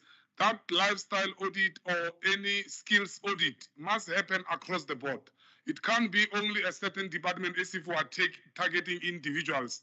The next thing they are coming to your office alone, they say they are doing a skills audit in the Speaker's office. We must allow that. Let it be across the board, and we must agree on that because it's not just to target individual. It's about the principle and making sure that we do it correctly. So we are asking her, because it's not about her, Mashaba saw her, she must relax. We are asking her to withdraw the second one, and then we support the first one. And at the right time, we must agree on the approach of the skills audit across the board so that we are on the same page. Not by, and to do those skills audit is not just to do it, there are money required. There's a budget that we must appoint a certain service provider to deal with that. So she knows they've been coming here to say the city is struggling with the finances. We are not saying those things we can't do them. There are things that We must prioritize now. At the right time when we are stable financially, we can do all those things and as a collective, as a council. So Mashaba saw you, Sesiman. Don't worry. She saw you. You are very productive. She saw you. Councillor Fresh. Thank you, Speaker. So just to respond to the concerns raised, we agree with what our colleague, the EFF, is saying concerning the need for skills audit across the board. If they refer to the emails, on the 21st of June, the city manager did send an email to everyone that there is a skills audit that will commence as of the 1st of July through the city manager's office. What we're requesting is, because HCT is a separate entity, that a skills audit be done on the directors and board members only, concerning specifically this report and the questions we have. Thank you. Thank you very much. Let's close this thing now. Councillor Ramagud. No, I think I don't know, the DA, they sometimes take this thing for granted. They are scared of the coalition partners. I mean, there are things that don't make sense and they are just quiet. I don't understand how people operate. Even when you work together, you must be able to correct each other on things that don't make sense. It's not like because you are voting me and then I must just agree that this is A even when it's not A. It's not like that. Well, she agrees that the city manager has agreed that there will be a skills audit. Why do you bring that item now when you are aware that there's an agreement for that kind of process? So what will harm her to withdraw the second one and allow the process of the city manager to include that entity? There's no such that is an independent entity. It's part of the city. Why its issues are brought into this council of the municipality? So it doesn't make sense that she says that entity is a separate process. Let that process of the city manager also cover what she has mentioned in that second recommendation. And let's go with the first recommendation so that there must not be a contradiction. She requests for an audit. The city manager also requests for an audit. So what will happen? You'll release a statement. They saw you that you've asked for audit. Don't worry. Release a statement that Action SA asks for skills audit. Shine there and let the business continue. You are under pressure. I don't understand. I've never seen people who are under pressure like this. Thank you, Councillor. Thank you. Through you, Speaker. Just to respond, I would encourage the colleagues to read the reports. HCT was established by the City of Tshwane in 2001 in terms of the Companies Act. It is a separate entity, just to clarify. But you can refer to the report. You'll find more information there. Thank you.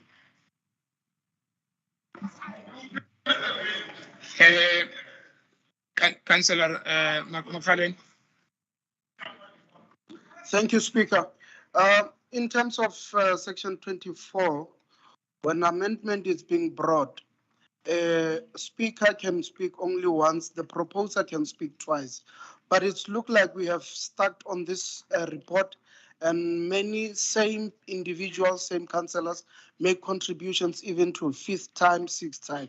So I want you to ask a ruling from your side so that we can see that we move forward on that particular regard. Thank you very much. As we can see that on the recommendations, recommendation 1, we've got a support on it, and Councillor Floric, you just read an email that was routed or instructed to the city manager. Can we then allow that process to take place?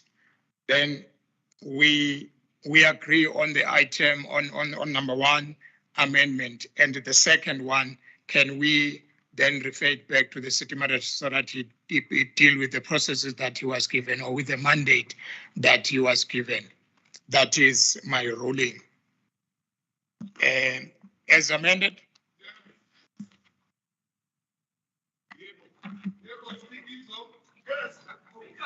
Let's move to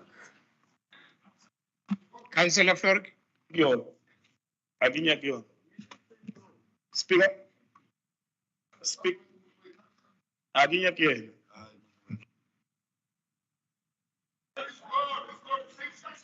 All right. Councillor Floric, are we still on the same report? Councillor, are we still on the same report? May I respond? Thank you, Speaker. So the recommendations, two recommendations were made, and they were seconded. If we refer to our rules and our orders, 24.2, whenever an amendment has been moved and seconded on a motion or proposal, no further amendment may be moved until a resolution on the first amendment has been passed. So if we are not in agreement, I guess we need to vote on it. Thank you.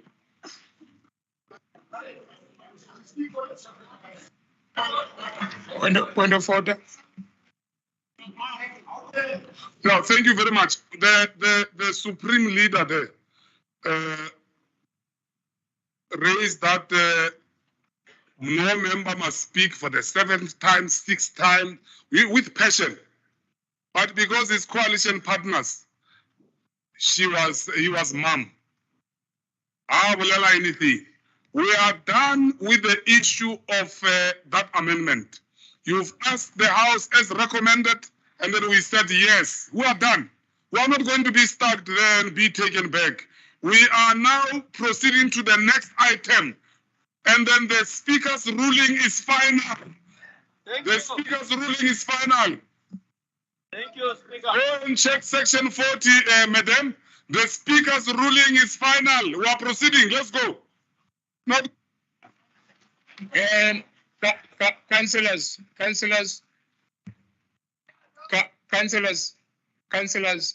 I've made a ruling on this item. I've made.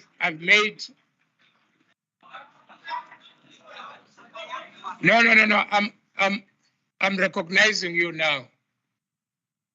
But we must also get the security.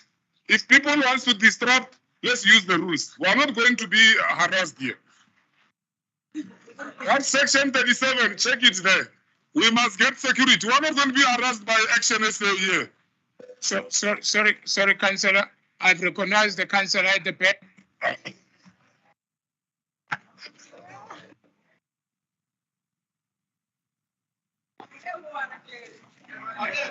Thank you very much. Can we continue with our agenda? We are moving to item 13. Point of order. Chairperson, in terms of the reports that are tabled as per section 13, you are not making a ruling on reports, but the reports need to be adopted by council. If a need be that it be adopted with an amendment, the section that I've quoted, you will do it and divide the House, therefore vote on that. So it is not based on your ruling. Sorry, Councillor Ramabudu, he's still on a point of order. Yeah, can he finish his point of order? Then I'll come to you. Exigency in the rules. There is no exigency in the rules. So I'm saying let's adopt the reports in accordance with the rules, not by the ruling of the Speaker. The ruling of the Speaker is based on point of orders and point of information and any other related disruption that occurs on council. But based on those reports, these reports, it should be adopted by council because they are council reports. Thank you. Councillor Ramabudu.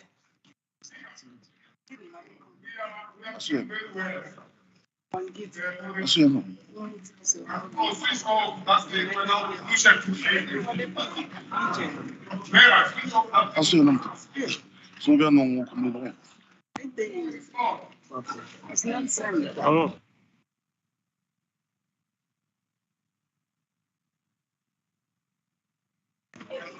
Yeah, thank you very much, Speaker. I like what Tema is doing. Tema reminds me during. Just a second so that I can pay attention on you.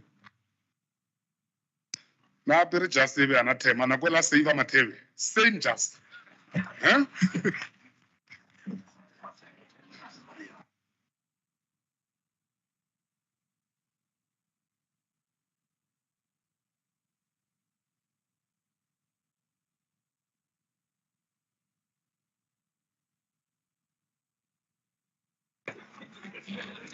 Councillor Ramagud.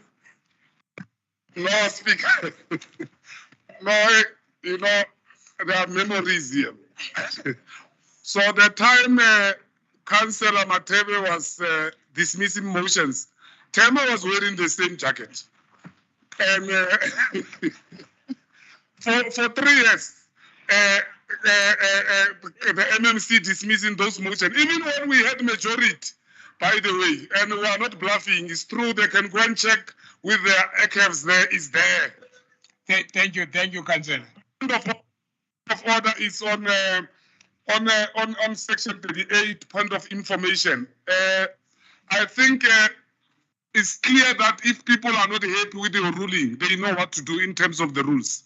So let's proceed, and they can refer to your rule, to the rules and order, and then it will be attended there, because we've been doing very well with items, and we can't be stuck now because Action SA is not happy. We are not part of that kitchen cabinet. We are not. Unfortunately, we are not. If we were part, maybe we were going to jump, but we are not. You have ruled. Let's continue. If one is not happy, they know what to do in terms of the rules. That's it. Let's roll like that. Alderman Maluleke. No, thanks, Speaker. I think Councillor from Action SA read it wrong. I don't know where she read about the entities and departments, how they function. Then if you check MFMA and what we are doing with this report, because we are following what MFMA says that we need to do when we complete budget, adoption of budget, that in the next 30 days before the implementation of the next budget, we need to adopt this exercise that we're doing. Then the person responsible for entities and departments is the accounting officer. Then the recommendations as resolved by the Speaker, he accepted your 2 recommendations in essence. Because he says, he amplifies that the second recommendation, the city manager must look at them in ensuring that it's implemented correctly. Then arguing with you, it will be a waste of time, or thinking that he has dismissed your recommendations, it will be incorrect. Then he has ruled that the 2 recommendations will go. Because we're trying to advise you, but I think we would get to a point of dividing the house if we're disagreeing.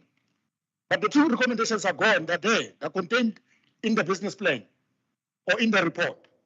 Because there won't be any harm. What we're trying to do in essence was to advise you that the next board is going to bring their skills and other things. We're not differing with you extremely, or we're not on extreme opposites. Then it's okay. The 2 recommendations are going to go through. And we need to fulfill what MFMA says we need to do. And that's what we're doing. Thank you. Okay, thank you very, very much.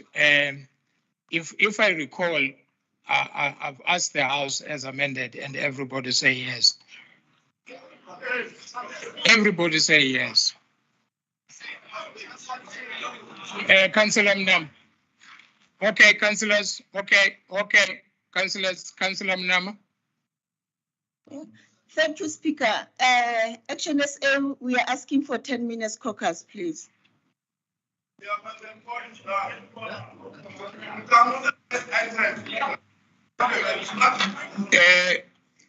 Okay, Executive Mayor, before I can respond to you. You are what? Speaker, I think I just want to ask a clarifying question on the ruling, because I think there's some confusion. The amendment that was proposed has that been carried? The two items has been proposed. Has that been carried or not? I just think we must be clear. All right, so it has been. It was carried.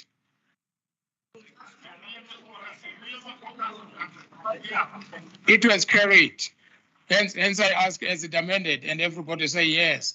Okay, councillors, 10 minutes to action essay. Councillor Mnamo. I, on that point, I requested not to be directed when to take lunch. So, Councillor Mnamo. Thank you, Speaker. On the clarity that you just made, we withdraw our caucus meeting. Thank you.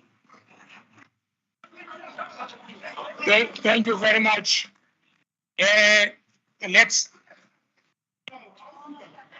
Let's move to item. Let's move. Yes, Councillor Ramabud. No, we appreciate Action SA for listening to the EFF. That's very progressive, and we hope that they will continue like that. We just want to give you an information. We have visitors outside there. We have the people that were promised by the DA 7 years till today of the floods of Mamelodi, who have been promised that they will be relocated till today. So we have organized them to come here so that they can ask the mayor, when are they going to be relocated?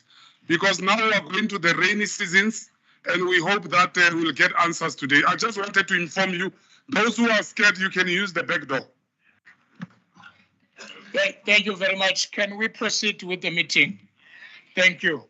Let's move to item 13, reference number 47205/1. Office of the Executive Mayor, tabling of Tshwane Economic Development Agency, business plan for 2023-2024 financial year.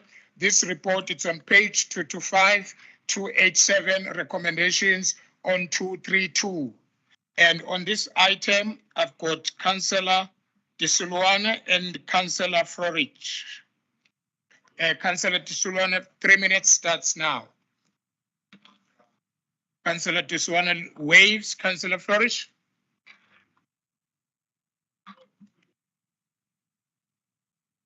Councillor Florich. It's item 13. Councillor Florich. Sorry, Speaker. Sorry, I was still stuck on report 12. I don't know how we got to report 13. If you could just quickly clarify, sorry.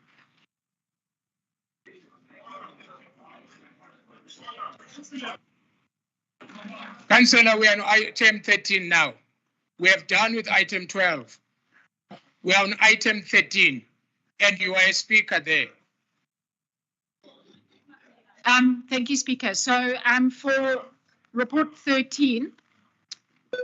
Just hold on. Put the Councillor. Office. Maybe you must check with your office. It looks like there's an element of autumn harvest here. People are. We need a breathalyzer. We can't be subjected to this. What is this? I mean, you have ruled that you have passed, and we must be stuck here. No, this is an abuse. But organize a breathalyzer. Check Metropolis there.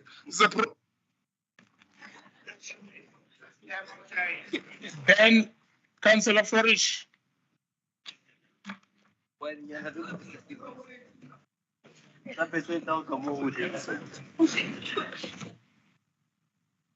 Thank you, Speaker. So concerning report 13, we approved this report with the following additional 2 recommendations: to request a report from the Executive Mayor's Office on total investment attracted to the City of Tshwane through TIDA from inception until 2023, as well as annual expenses, to be submitted to Council within 30 days. And number 2, for a skills audit of board members and directors be done and submitted to Council within the next 90 days. Proposed by Councillor Henry Freilich Seconded by Councillor Peter Meyer. Thank you. Point of order, Speaker. Point of order. Speaker. Oh, man. The councillor is disrespecting us. She's repeating the very same thing she mentioned, and you rolled over it, Speaker. And you are doing nothing about it.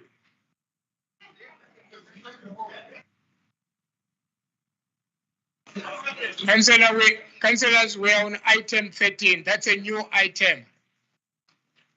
It's a new item. We are on item 13.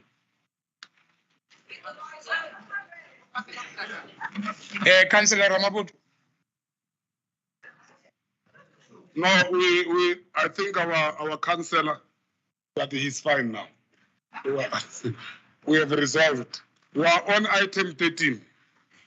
And then we want to call on the previous the Council of Action SA.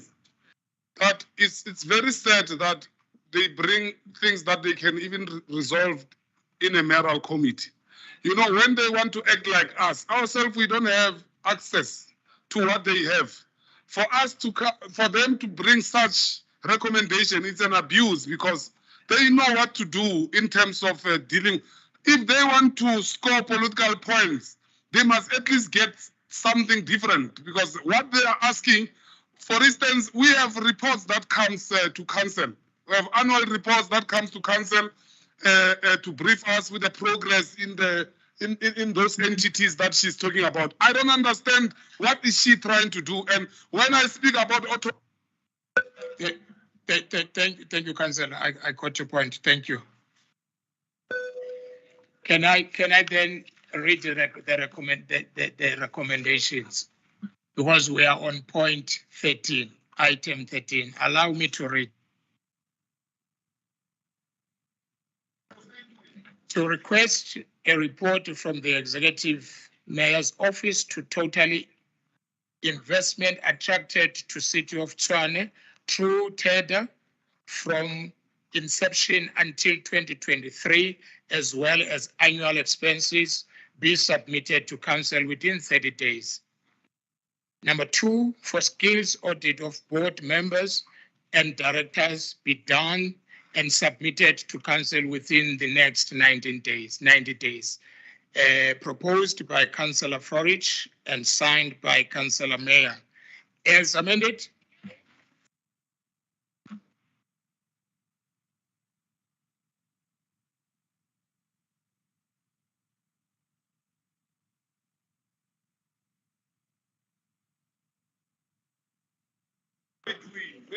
Yeah. Can I? Thank you. No, I want to urge both the city manager and the mayor to ignore Action SA, those two recommendations, because on quarterly basis we receive reports that deals with our entities. If they're ignoring reading those reports, it's their own business. They must just ignore the two recommendations. It's fine. Let's not waste time of council and deal with other important matters, but they must just ignore them. Thank you very much. Let's move on, councillors, to part 3 of our agenda. Item 14, reference number 15586/1.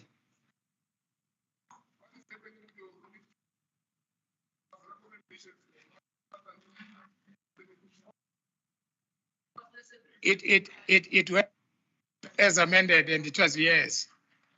So I'm sure you were busy with something else. It went, yeah. Thank you very much. Reference number 15586/1, Group Financial Services Department, deviation for tender process for the month of April 2023 of 2022-2023 financial year. This report is on page 3 to page 6, recommendations on page 6. And on this item, I have no speakers. As recommended, let's move to item 15. Reference number 03320/1, Group Financial Services Department request for to employ Mr. A. Jonker on a fixed term contract for the period of not exceeding 1 year. This report is on page 7 to page 15, recommendations on page 15. Then on this one, I've got one speaker, Councillor Matlabane from EFF. 3 minutes starts now. Thank you, Speaker. As the EFF caucus, we have noted the report, but we want to register our disappointment regarding this report. A municipal valuer, Speaker, plays a critical role in our municipality. This poor fellow was already in retirement at the age as far as 2018. But because of the incompetent DA-led coalition, they did absolutely nothing about this. They don't have a succession plan. They are on top doing absolutely nothing. All they do is to grandstand and parade on social media, pretending as if they are doing something about this. The difficulty is that if we do not approve this report, the municipality is going to find itself in a very precarious position, and we will also put a municipality in a very difficult position. This report, Speaker, paints a bleak picture. It is our reasonable suspicion that this kind of reports, it is the order of the day in all departments of the municipality, because there's no planning ahead. The DA-led coalition is preoccupied. Its preoccupation, it's with something else. It's maybe placing their handlers or something, but not doing what is important insofar as running the municipality. So, Speaker, we support this report, but we support it regrettably because this could have been done a long time ago. Thank you very much. Thank you. Thank you very much. That was the only speaker that we have as recommended. All right. All right. Okay. Don't cry. Yes, Councillor. We do have recommendations as well, Speaker. On that very report number 15, we have 3 recommendations. One of them is that the council refers this report to MPEC for further scrutiny, and that council adopts Treasury Circular 121, and that the city manager commences with the process of consequence management and accountability for this lack of succession plan. Proposed by Jackie Matabate, seconded by Kolofelo Murudi.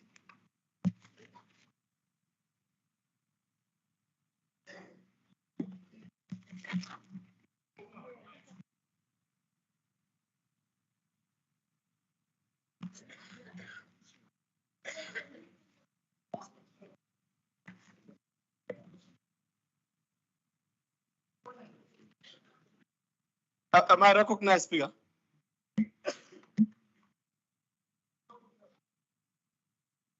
Okay. Thank you, Speaker. You know, Speaker, the gymnastics that are being played by Action SA are actually quite disappointing. And it's embarrassing to have a mayoral committee that has been rendered useless by one political party that is acting like a crybaby. The Action SA is part of a coalition that is running the city of Tshwane. It's like they are forgetting, and they want to bring issues. Now they are being bankrupted by I mean, how can you bring recommendations that kind of report must be scrutinized by MPEC? For what reason? And this is report number 15. Has got no relevance whatsoever to be referred to MPEC. But again, they have an opportunity, and they have MMCs that must sponsor those particular things in their mayoral committee meetings so that these things can be captured in the report. You can amend every report that you bring when you are part of government. What government are you part of? The mayor, if you are not going to nip this thing in the bud, they are going to render you useless. Thank you. Thank you very much. There are 3 of them. That council refers this report to MPEC for further scrutiny. 2, that council adopt Treasury Circular 121. 3, that the city manager commences with processes of consequences management and accountability for this lack of succession planning, proposed by Councillor Jackie Matabate and seconded by Councillor Murudi. as amended. Alderman Maluleka.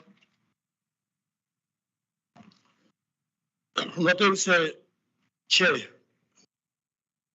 When I was trying to scream to the chair of MPEC,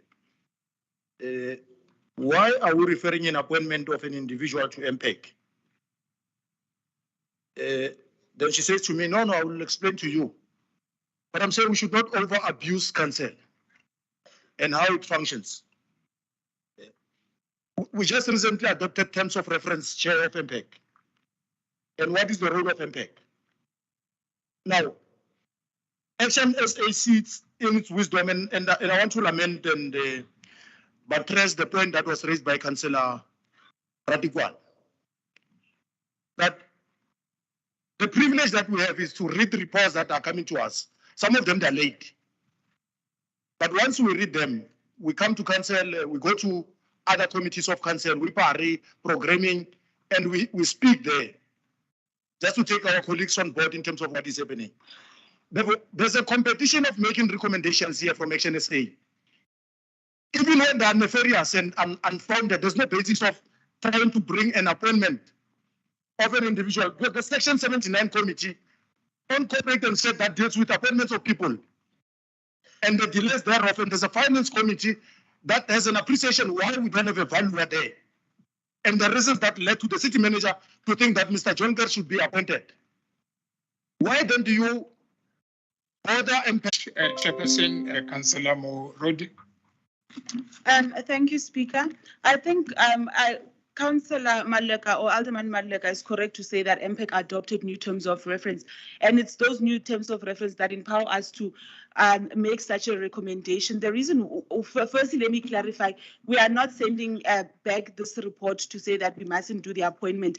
What MPEC needs to investigate is how the city was put in this position where a 65-year-old has to be brought back because there is no succession planning, and that's what we need to investigate at MPEC, because this places the city at risk. When you think about it, this a younger was supposed to have gone on retirement in 2018, but we kept on.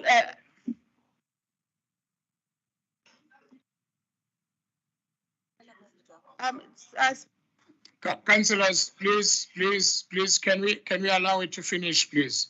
Thank you. Speaker, I want to reiterate, this appointment will be accepted, but MPEC needs to look at this because it's not only, guys, it's not the only situation that we have in the city where we continuously have to appoint people going into pension. We need succession planning, and that succession planning has to happen. MPEC needs to be that committee that can strengthen and make sure that that succession planning happens.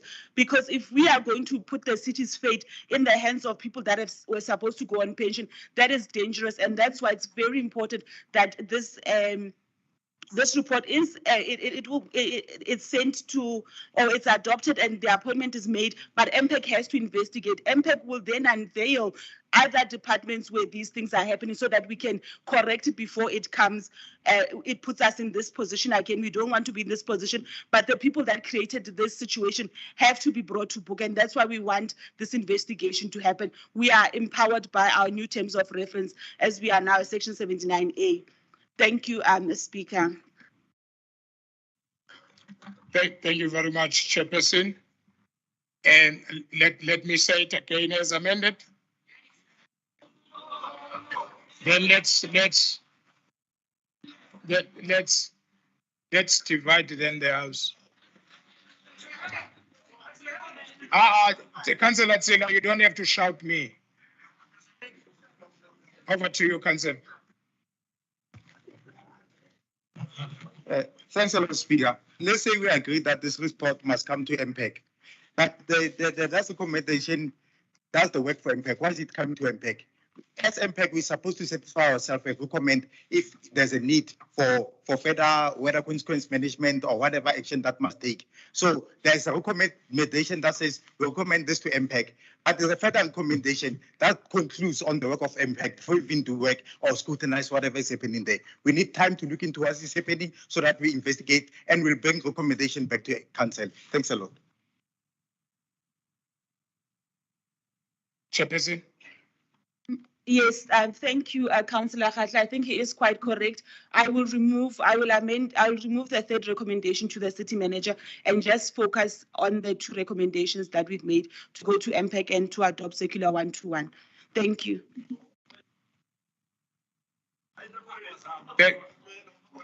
Thank you very much. The item 3 has been removed, so we've got 1 and 2. The council refers this report to MPEC for further scrutiny. That council, number 2, that council adopts Treasurer Circular 121 as amended. Let's divide them.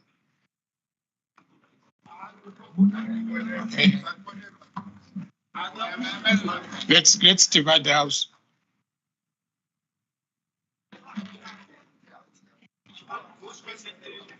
Those who are for the recommendations. Those who are for the recommendations.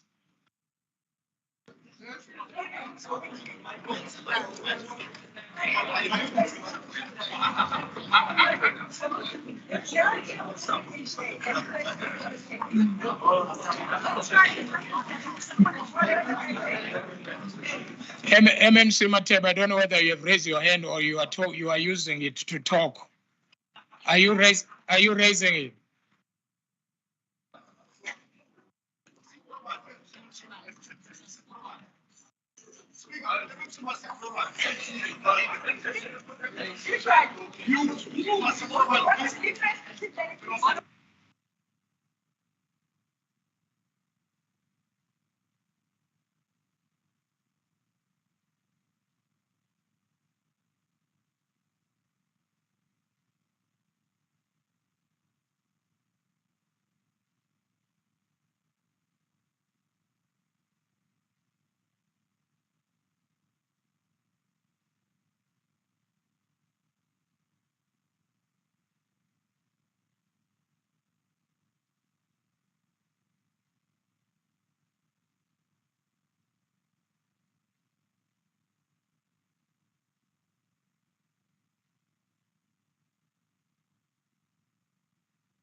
Those who are against the recommendations?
Thank you very much. You can lower your hands. And those who are abstaining?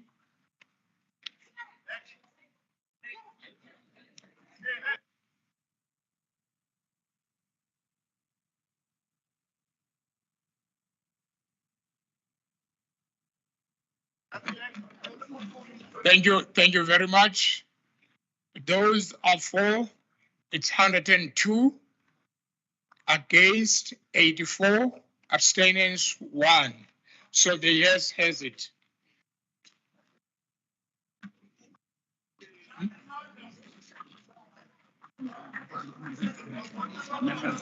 So the amendment is carried. Let's move to item 16. Reference number 63684/1, Office of the Executive Mayor, report for the approval of reviewed service delivery agreement between the City of Tshwane and Housing Company Tshwane. This report, it's on page 16 to page 61. Recommendations are on page 22. And on this item, I've got Councillor Mashabane. 3 minutes starts now. I waive, Speaker. Thank you very much. As recommended, let's move to item 17, reference number 46230/1, City Strategy and Organizational Performance Department, tabling of the process plan for the development of annual report for 2022 and for the 2022-2023 financial year for the City of Tshwane and its municipal entities. This report is on page 62 to page 98, recommendations on page 75. On this item, I've got Councillor Mabohwane from EFF. Your 3 minutes starts now. No, thanks, Speaker. We don't have the problem with the process plan, and ours will be to ensure that the accounting officer sticks to all. Sorry, Councillor. Councillors, can we please be disciplined? Thank you. Councillor?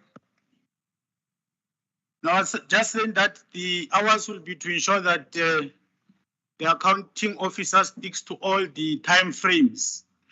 So the back and forth that we saw in the past compilation of annual reports, we don't want to see that. The back and forth between the city and the treasury, and also the city and the AG. So we don't want to see that, because when there are problems, only one man takes the fall. And we have seen that with what has happened to the former CFO. So we hope that this time around the accounting officer, which is the city manager, is going to lead the charge, because the responsibility of compiling the annual report rests in his office. Thank you. Thanks, Speaker. Thank you very much. As recommended, let's move to item 18. Reference number 69861/1, Office of the City Manager, request for council to approve the further acting in the position of Group Head Communications, Marketing and Events from the 1st July 2023 on a month-to-month basis, not exceeding 3 months. This report is on page 99 to 106. Recommendations are on 102. And on this item, I've got Councillor Khadima, yes, from EFF.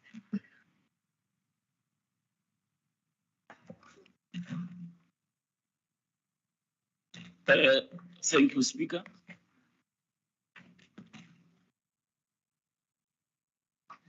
Speaker, we want to reiterate as the EFF that we believe in building state capacity. What this means is that it would never be correct for the municipality to keep on appointing workers on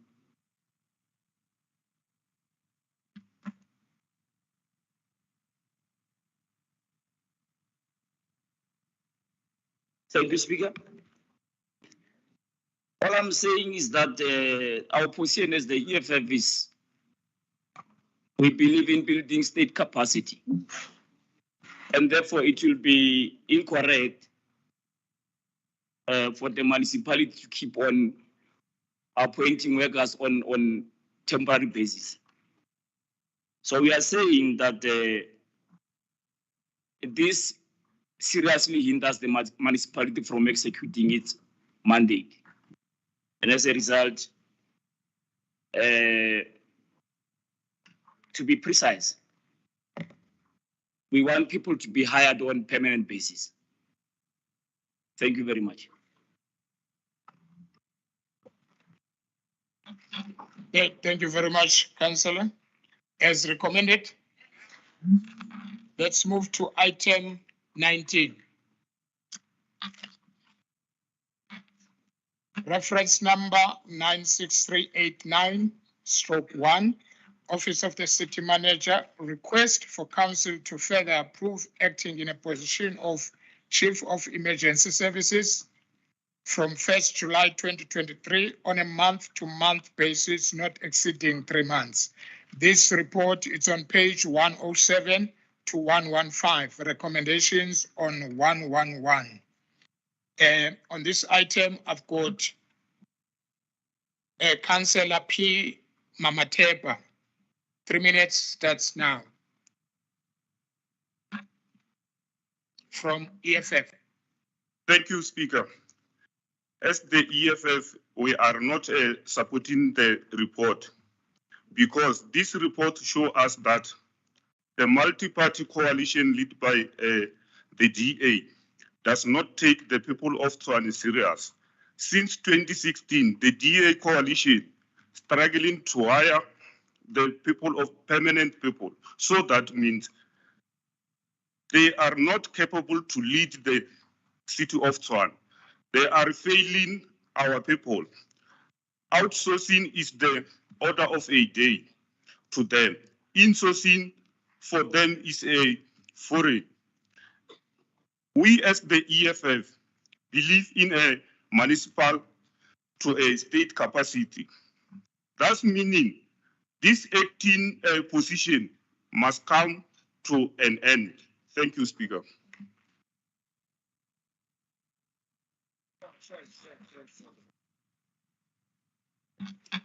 Thank you very much. That was the only speaker on this item as recommended.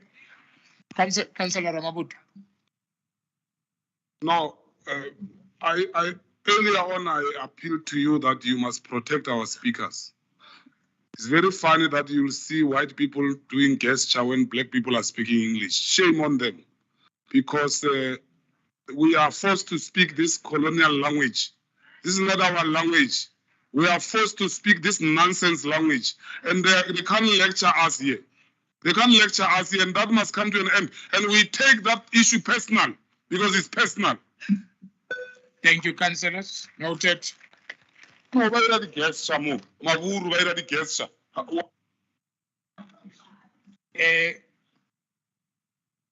Let's move to item 20. Reference number 88112/1, Group Financial Services Department, approval of detailed audit action plans in line with Municipality Financial Management Act, Circular 113, the Web Enable Audit Action Plan. This report is on 116 to 734, recommendations on 123. And on this item, I have Councillor Matevula from EFF. Speaker, we waive, thank you. As recommended. Thank you very much, councillors. Now we are moving to annexures.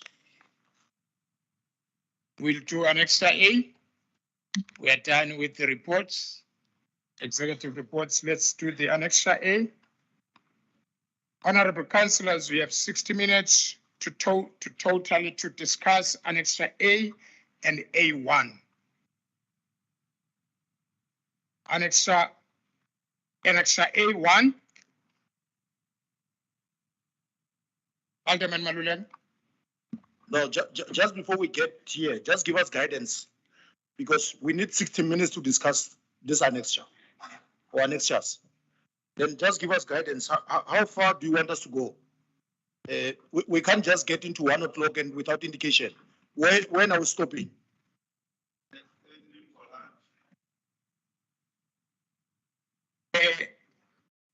Thanks, Councillor. Can we do the annexure A? Can you do the annexure A? Then we go for lunch. Let's do annexure A, then we go for lunch. Annexure A1. A2. A3. A4.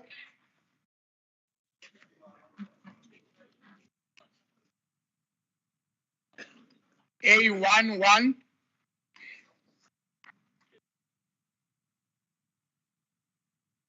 I've got 2 items on annexure 2. So let me continue to then we go. Honorable councillors, now that we have disposed of annexure A1, we can move to annexure A2. Annexure A21. Annexure A22. This meeting is adjourned for lunch. We are coming back at 1 o'clock. Councillor.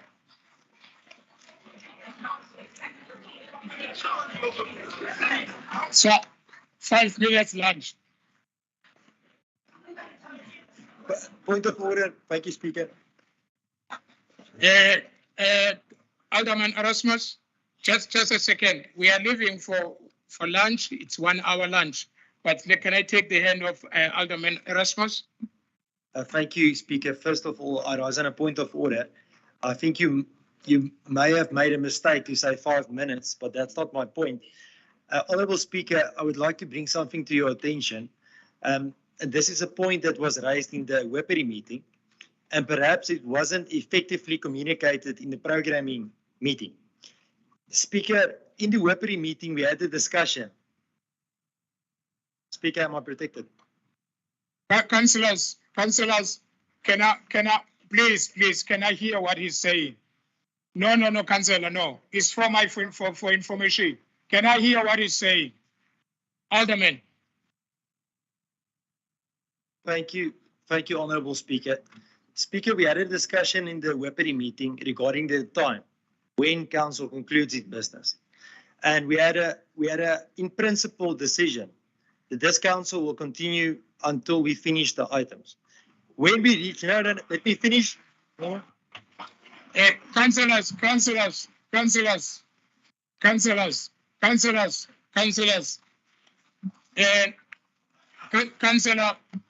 Councillors, Alderman,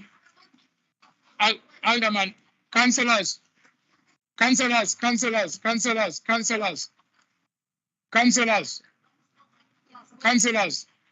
Alderman Erasmus, this issue was tabled on programming, and we did discuss it. Then we can engage if there's something else that you want to say. So can you allow us to go for lunch? It was discussed on programming. Yeah, can we go for lunch? Then we attend to it when you come back.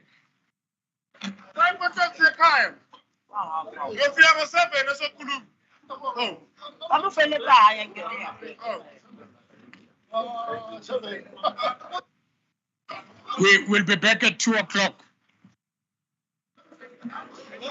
Thank you, Speaker. Can I continue? Yes. Yeah.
Aaron, Alderman Maluleka. Hello. Hello. Hello.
late. In the lower, it's either 11.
CEO to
Yeah.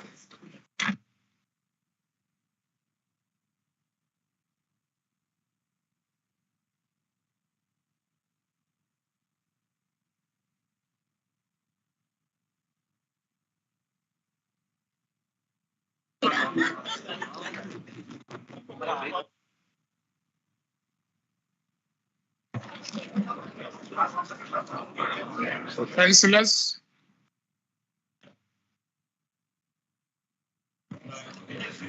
Speaker. Point of order, Speaker. Point of order, Speaker. Yes, point of order, Speaker. Speaker, you're late.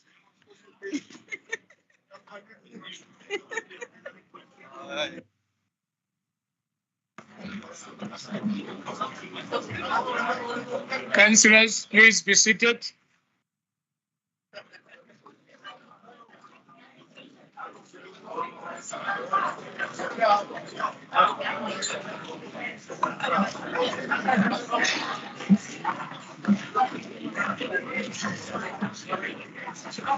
Councillors, take your seats, please.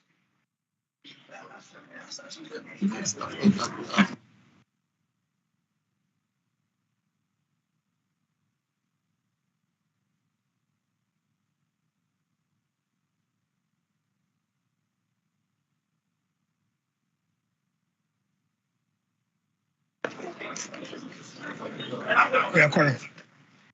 Thank you very much, councillors.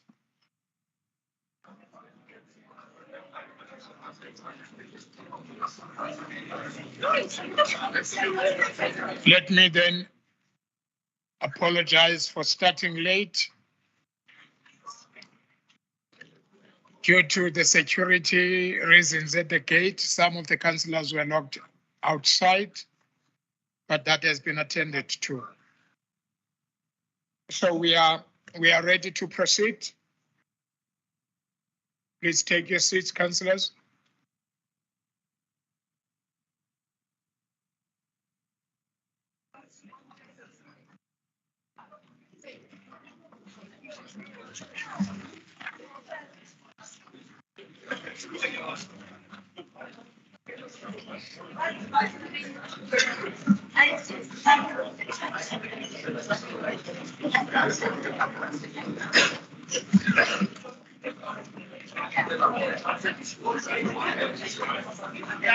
Reports of Oversight and Standing Committee.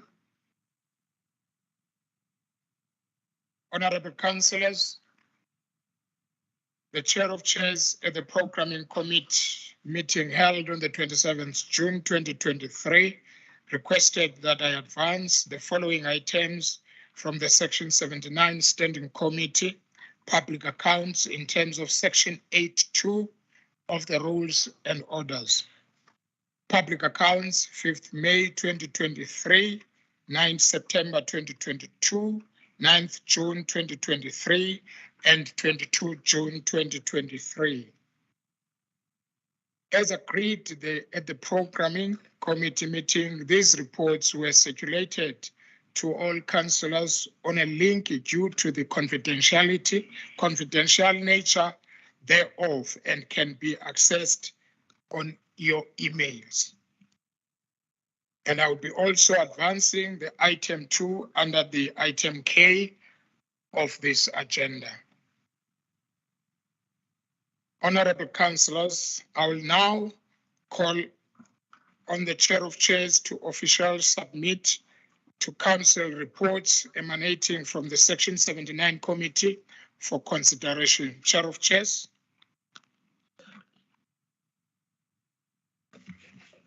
Just a moment. I just want to get those on my script. Thank you, Speaker.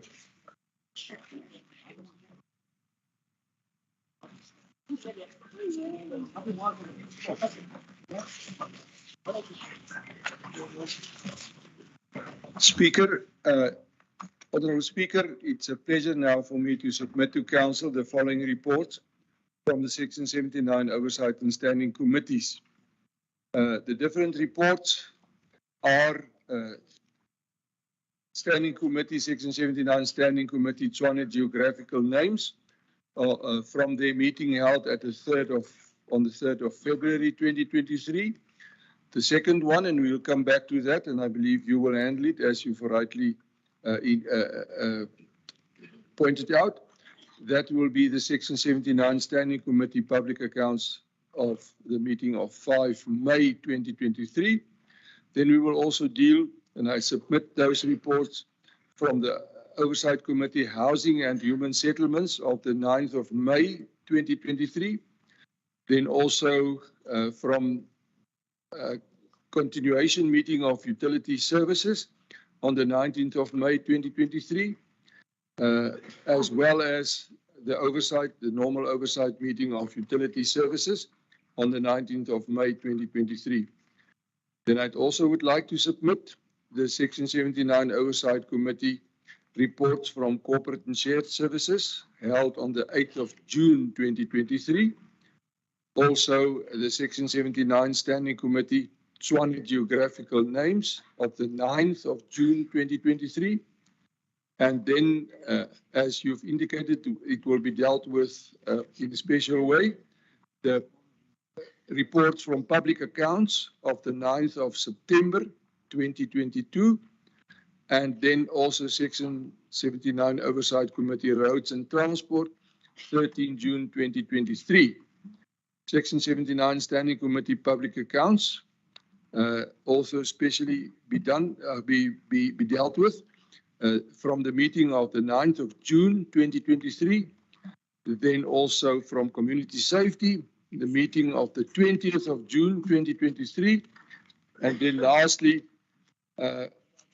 the reports from the Public Accounts meeting that were held on the 22nd of June 2023.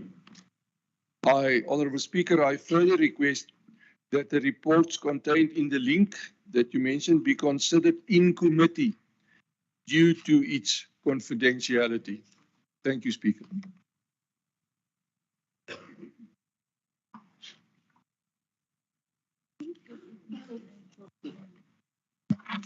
Thank you, Chair of Chairs.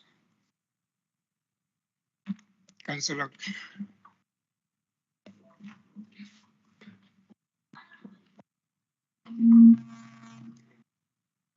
Thanks, Honorable Speaker. I'm raising on a point of information. In my understanding with the information that it's at my disposal, and of which that I believe it's in your disposal, is that the councillor of Ward 83, which the elections happened yesterday, has been confirmed by the IEC, and also Mr. Navapile and the city manager, they are in possession of the letter of the confirmation. Therefore, I will request that he be allowed to join council at this moment. Thank you very much.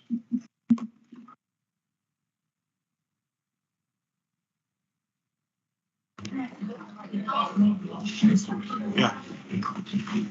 Speaker, on a point of information, Speaker.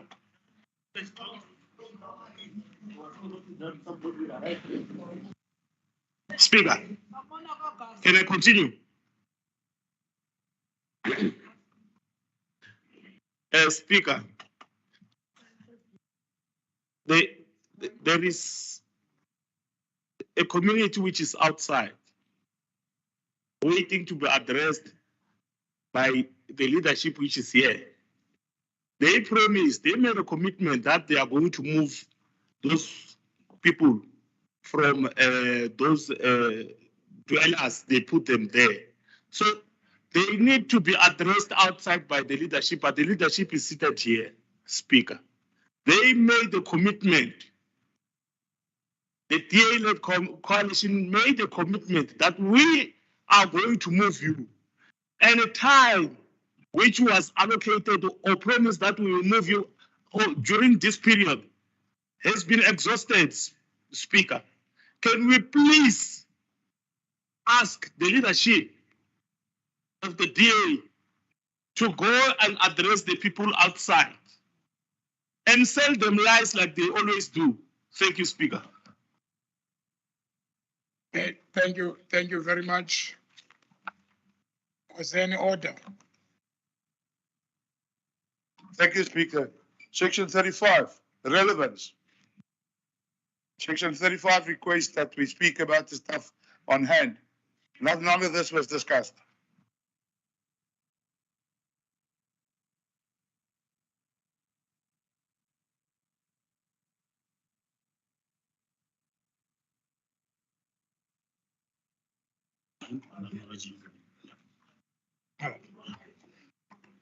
Thank you very much, councillors.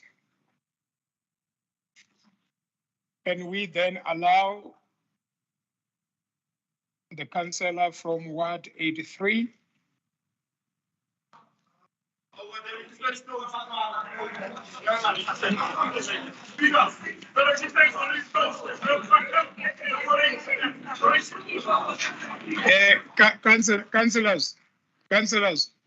Councillors. I've got.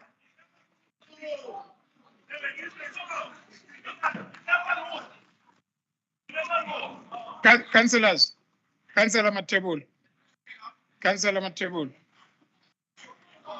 you councillors, Councillor Matebul, Councillor Tsila, Councillor Tsila, please. I being who? Councillor Matebul, you raise a point of information and you want me to rule. And there is a point of information that came before you, which I have not yet ruled on it. So allow me to rule to both of them. And then if there is a point of order, there is a point of order with Councillor Mickelberg. Then here where I'm sitting with a confirmation letter from the IEC, allowing the councillor to be part of us.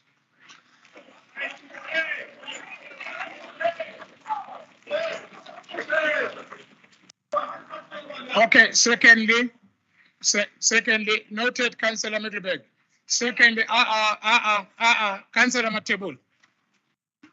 Councillor Matebul. Councillor Matebul.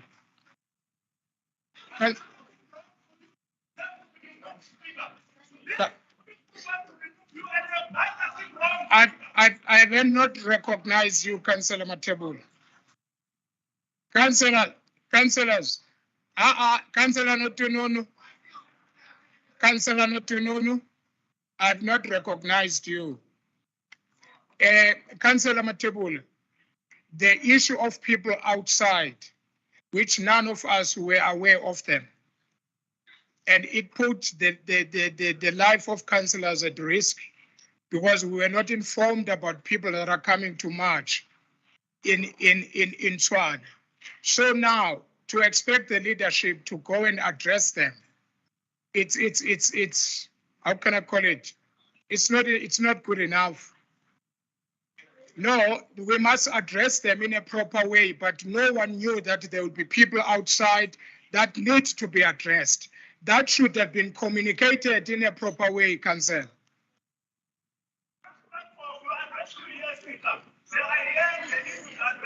I understand the platform that you are raising them. Noted, Council. I understand the platform, but we're not informed about any march that the leadership of the municipality has to go and address. That was not brought to our attention. Even the office of the speaker was not what.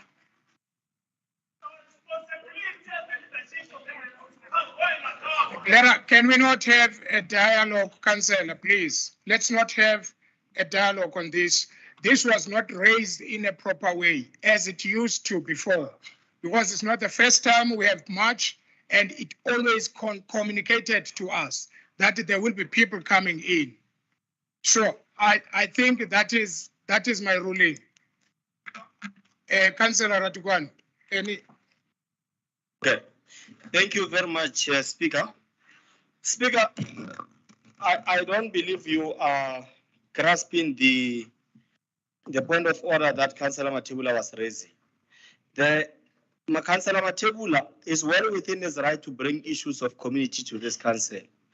The issue that we are raising, Speaker, is that the MMC received the memorandum of those people and then council can continue. We asked the MMC even during the lunchtime to take advantage of that particular time. So we're well within our right. And then secondly, constitutionally, we don't have to notify you about any march. We just have to speak to the subs and ensure that we are complying if there is road closures and so that. It's a constitutional court ruling regarding the issue of marches. So we don't owe anyone, and there is no other procedure, Speaker, that you can say we've broken in terms of the action that has been taken outside. The only thing we are requesting, Speaker, is for you to please, when we raise an issue, at least consider it, give another, the MMC or whoever, an opportunity to respond and then make a ruling. At this stage, you are already acting like you are the MMC, because the MMC is the one that must say, I'm not going to address those people or I'm going to address those people. But for the progress of this council, like when we even had our programming and we also had our multi-party WIPAD, we said, let us try to make sure that the items on the agenda move fast and quicker, which means we must try to find each other halfway. What is a harm, Speaker, in the MMC going to receive a memorandum, sign it off and then come back to council and then we move on? That is the simplest thing. Our people can't be told when to come, why they can't come and all that. And there's nothing that we're doing here that is so serious that if we can excuse the MMC to just receive that memorandum, that particular issue is going to derail the business of council. Because we did this plea during lunch. Thank you.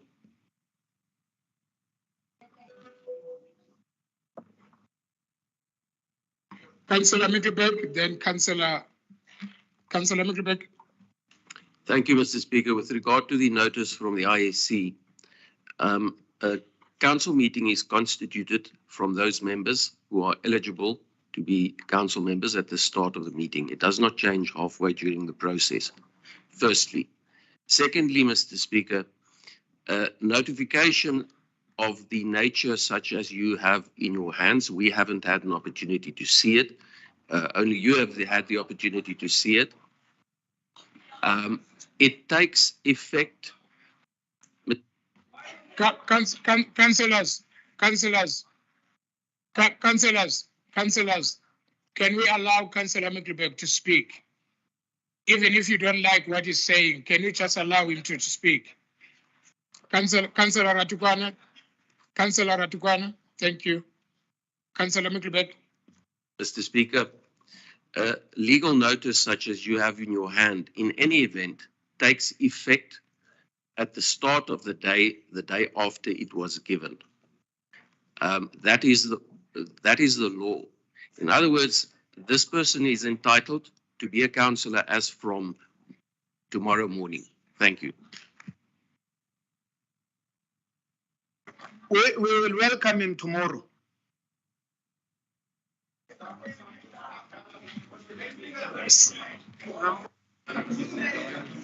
Chair, that is misinformation. In terms of Schedule 7, subsection 4, it says every elected councillor has a right to attend a meeting, and it's been declared. Councillor, I have not acknowledged you. Please, I'm still dealing with this issue.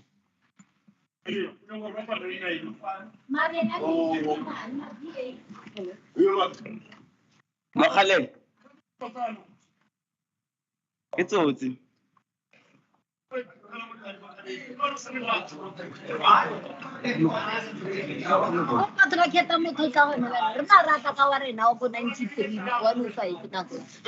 Desperation. Desperation.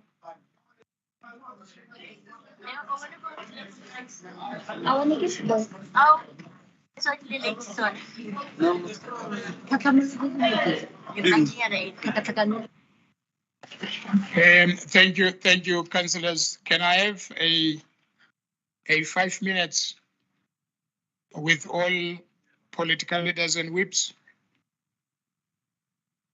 Just right here in front of me. 5 minutes, please.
That's right.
Thank you very much, councillors. Thank you, thank you, thank you.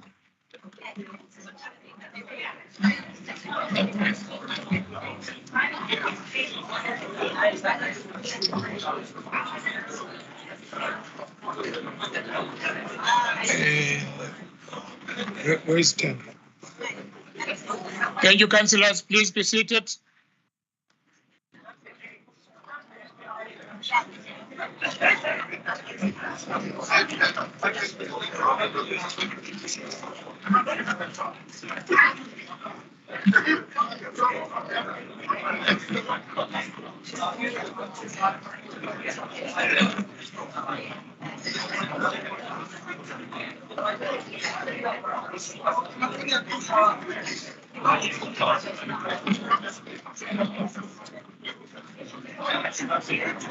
Can you please take our seats, councillors?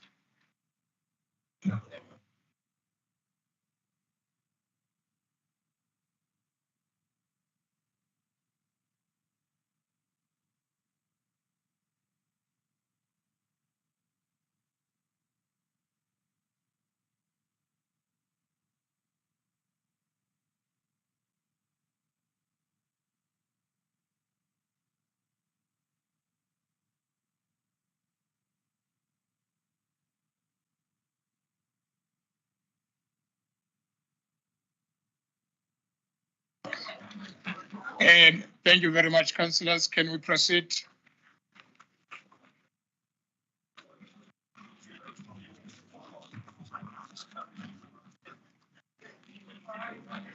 I'd like to make my decision. And I will allow the councillor to come to join us.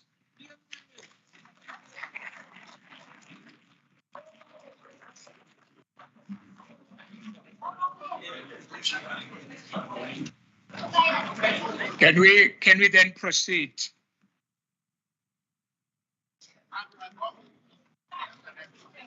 Honorable councillors, in terms of section 42, Councillor Ramabut. Oh, thank you very much, Speaker. Speaker, we indicated earlier that there will be a protest in terms of the Constitution. We don't even need to report to anyone. We are allowed to picket anywhere where we want. So we have brought the people of Mamelodi who have been promised to be relocated by the DA since Solim Simanga was a mayor. And Tau became a mayor of 2 weeks, also promised. And then he became an MMC for housing. He released a statement promising that those people are going to be relocated last year, October. They spoke about the monies from the provincial government. We are confident and we have information that the provincial government gave the city money to relocate those people. So we have brought them here. To our surprise, the MMC of housing has indicated that he won't address or receive a memorandum from those people. I don't understand what is this arrogance for, because we are not asking them to commit on anything. That action is say that those hypocrites who would like to parade as if they care, they are quiet now, like they are under the tables. But they went to that community and told them that they support their relocation. Those communities are here. They are nowhere to be found. Ndogumani is quiet like a rat. He's not even raising the issue.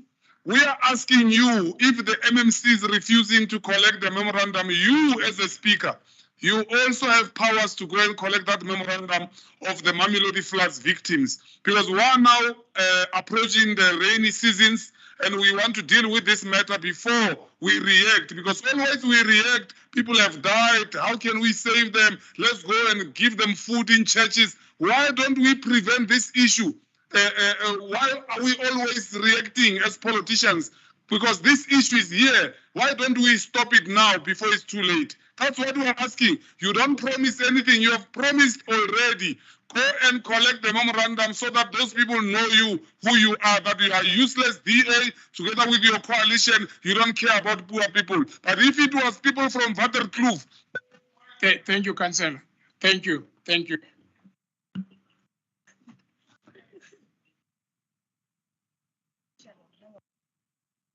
Kira? Not thing. Oh, no, must I go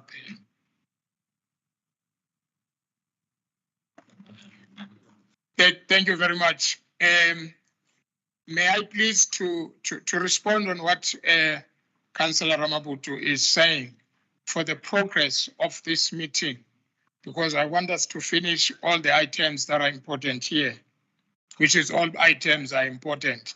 Can I ask the MMC of Human Settlement to tell us whether he's prepared to go and accept the memorandum, or okay, the executive mayor will be responding on this.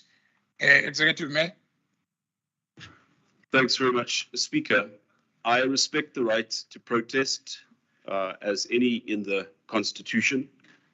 I also respect the right of legislators such as ourselves to have a meeting and have a sitting.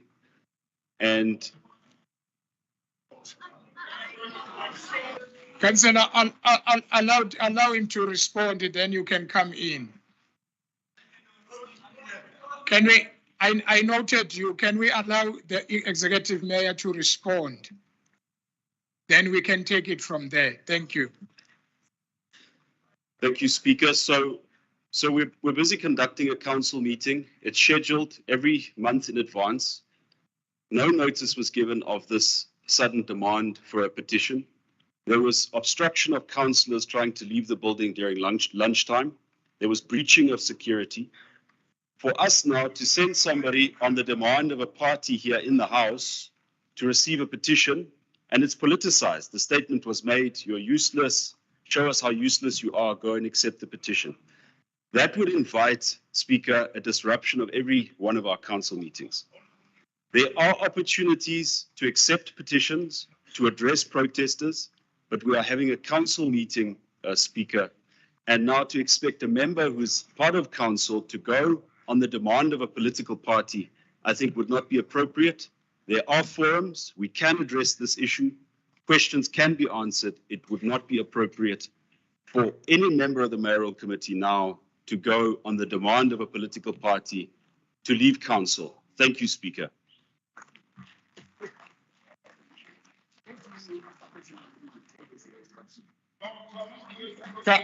Councillor Atugan. We are going to protest in solidarity with those people. There's nothing that's going to happen.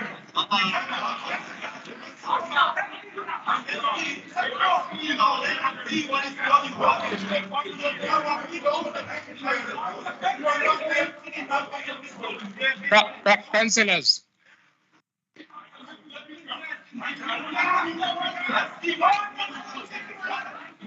Councillors. Councillor Ramabud. Councillor Ramabud. Councillor Ramabud. Councillor Ramabud. Councillor Ramabud. Councillor Ramabud. Councillor Ramabud. Councillor Ramabud. Councillor Ramabud. Councillor Ramabud. Councillor Ramabud. Councillor Ramabud. Councillors, Councillor Ramabud and Councillor Ratukwan. Councillors. Councillors. Councillor Ramabud. Councillor Ramabud. Can you come to your side? Can you sit on your side when you speak?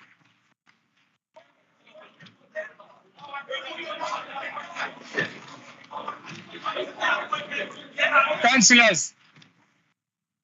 Councillors.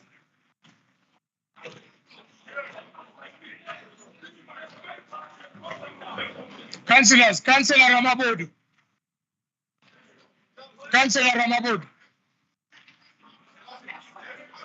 Councillor Mateb, MMC Mateb.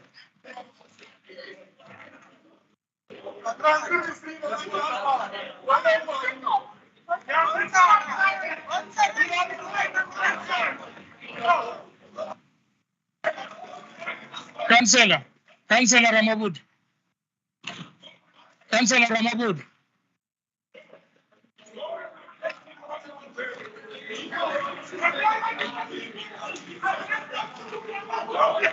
Councillors. Councillors.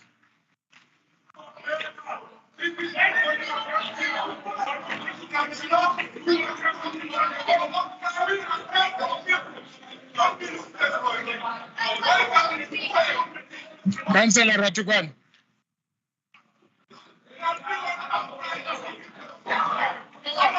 Councillor Modisa.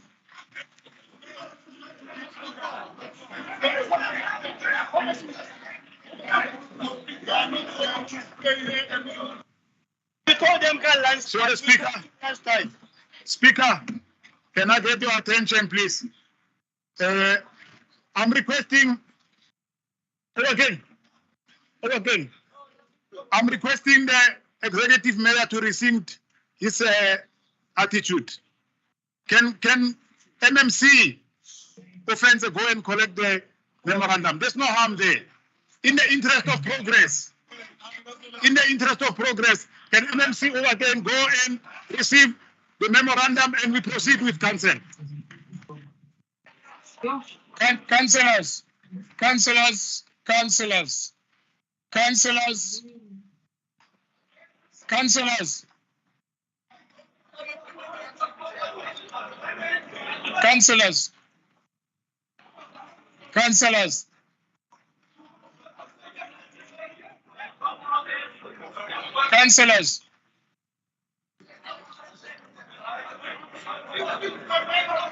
MMC Matsibatil.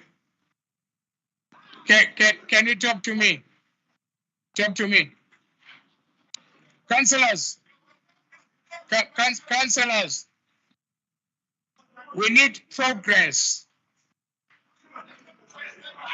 Councillors.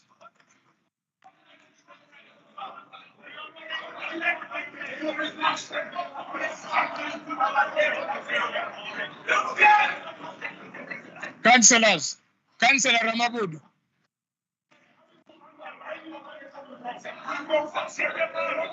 Councillor Ramabud.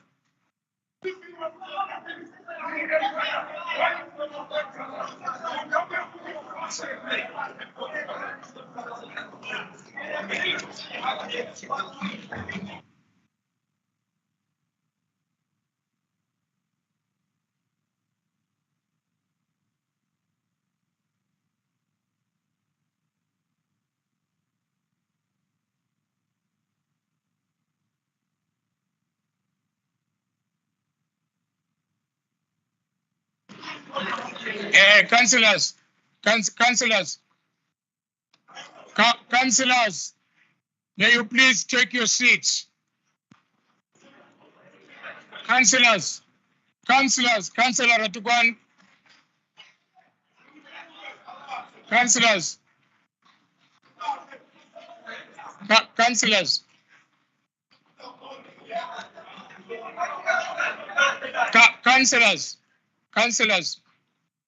Councillors, can you please take your seats? Aibo, take your seats, councillors. Listen, councillors. Can I have your attention then? Can I have your attention? Can I have your attention? Can I have your attention? Can I have your attention?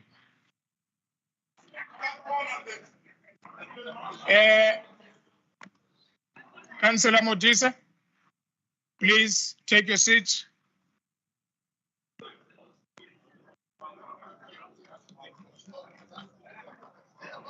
This is what is going to happen. Councillors, this is what is going to happen. Councillor Tisulwan.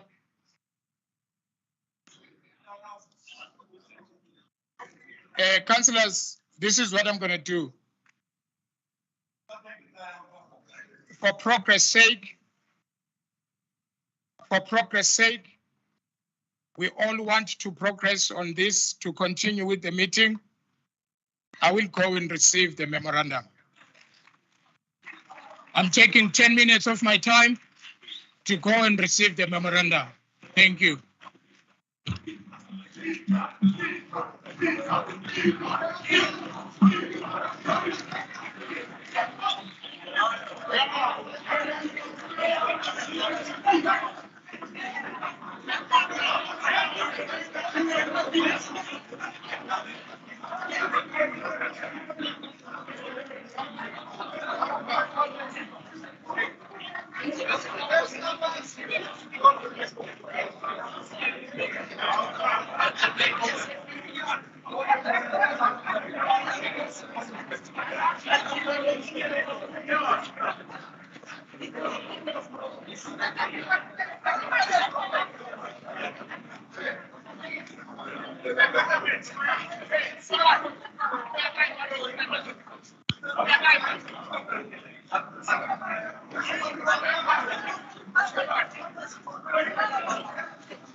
And always survive.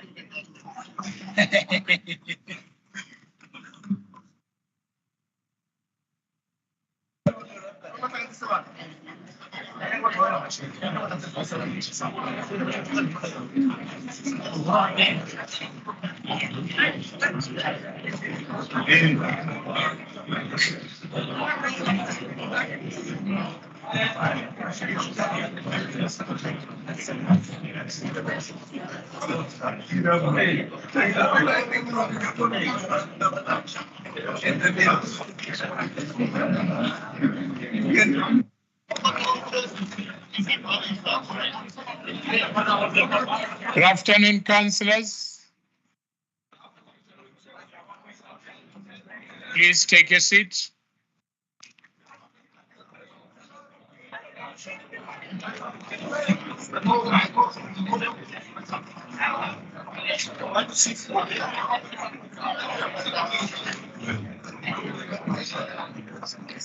Can we all take our seats, please?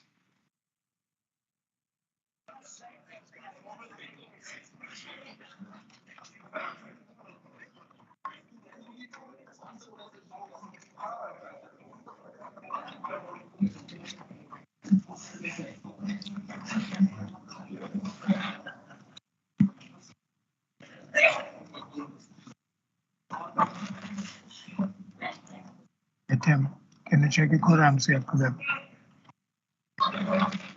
Please take your seats.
Thank you very much. Can we continue then?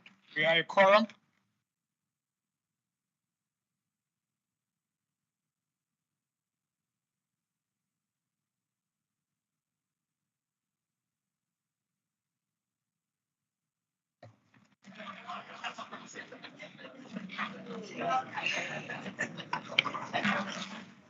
Honorable councillors, in terms of section 42 of rules and orders, a member may, after an item has been called, or the executive mayor or chair of chairs may at any time move that the council resolve itself into committee for consideration of items on the agenda, and no seconder is needed for such motion. In accordance with section 42(3), the mover of the proposal for council to resolve itself into committee may speak on such proposal for going into committee, and only the reason thereof for not more than 5 minutes. When council then resolve itself into committee, all members of public, the media, and officials, except those officials required by the speaker to stay, must leave the chamber. In accordance with section 42(9) of the rules and orders, the resolution of the items considered in committee need not be announced in the open council if such a matter is a staffing matter. Honorable councillors, the items were not contained in the agenda on a SharePoint due to the confidential nature thereof, and was distributed to councillors on a link via their email address. The chair of chairs did propose that these reports be considered in committee. I will now, in terms of section 42(3) of rules and orders, allow the chair of chairs to speak on the reasons for the council to resolve itself into committee for this purpose. Chair of chairs.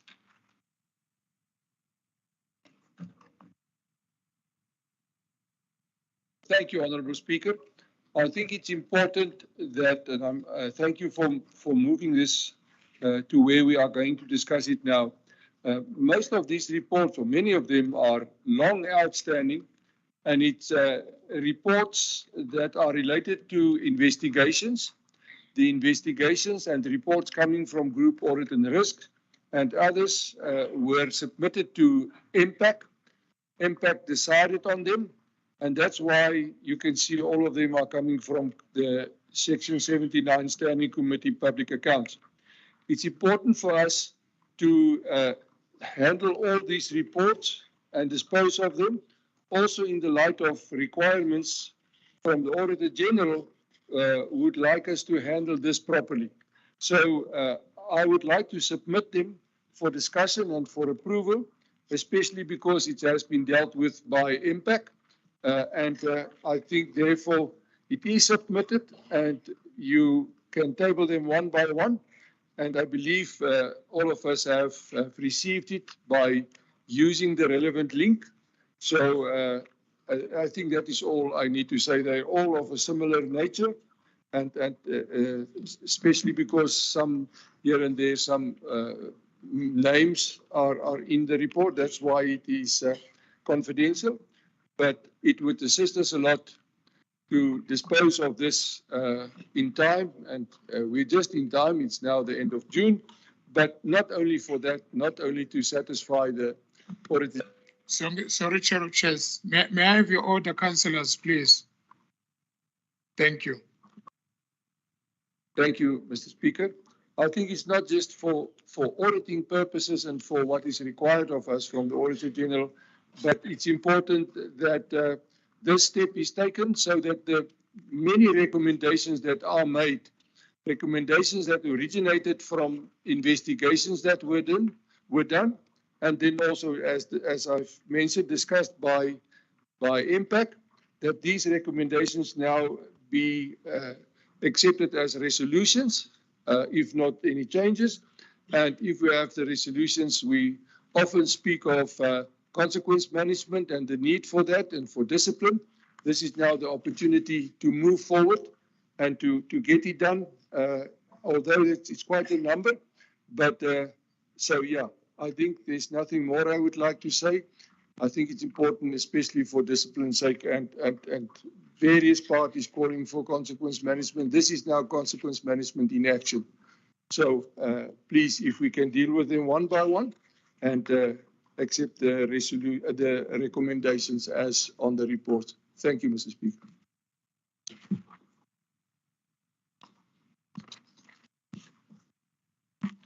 Thank you very much, Chair of Chairs. Honorable councillors, is the proposal for council to resolve itself into committee approved? Thank you very much. May I therefore ask the members of the public, media, service providers, traditional leaders to leave the chamber, except the city manager, group head, secretariat of the council, division head, council, and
Thank you very much. I think we can proceed.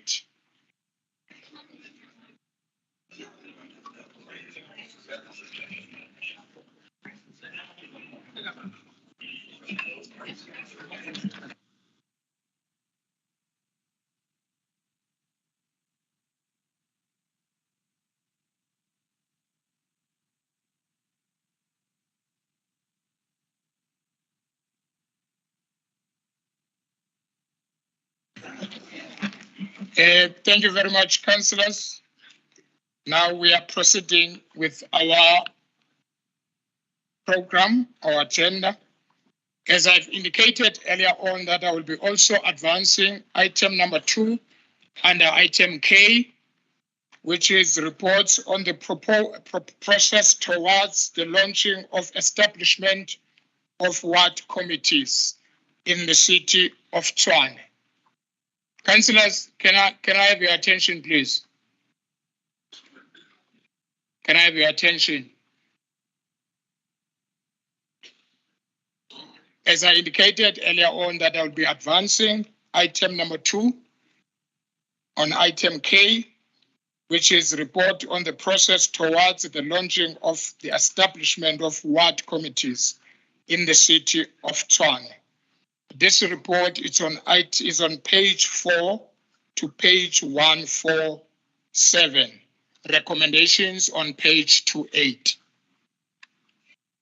I don't have speakers on this. As recommended. Thank you very much. Yes, Councillor Matebul. Speaker, I'm raising on a point of information, Speaker. There is an email which came through, an official email which came through now, stating that the city is running out of diesel. So buses and truck services will be disturbed due to lack of fuel because suppliers were not paid. We have this problem, Speaker, and we raise it on several occasions, that the MMC of Finance seated there doesn't have capacity to run that department. We are forever failing to deliver services to the community of Tshwane. Can we please, Speaker, intervene in this matter, because we have someone who has proven in the last time that he has got nothing to do unless if he's hiding something there in the chair which is seated on in that department, Speaker. Can you please take note of this, Speaker? We can't have this each and every time. Thank you. Thank you very much, Councillor. That is noted, and I believe that the relevant MMCs as noted. You are not noting. Are you really want us to discuss this now? No, let's move on with the item, with the agenda. Yeah, please, Councillor, take it to the relevant people so that you can be addressed on it. Thank you. Now, honorable councillors, I am putting to council the following reports as submitted by the chair of chairs. From the Section 79 Standing Committee, Tswane Graphic Names, 3rd February 2023.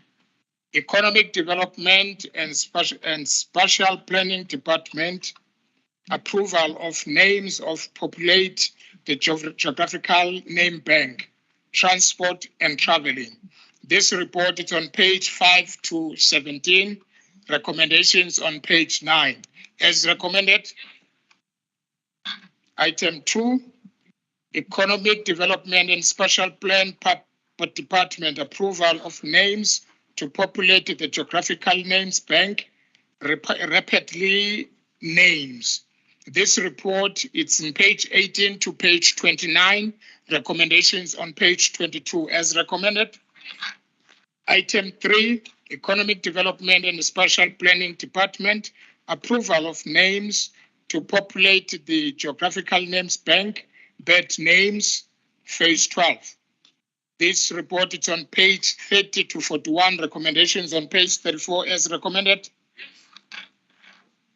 Item 4, Economic Development and Spatial Planning Department, approval of names to populate the geographical names bank, agricultural technology or terminology, phase 4. This report is on page 42 to page 53, recommendations on page 46 as recommended.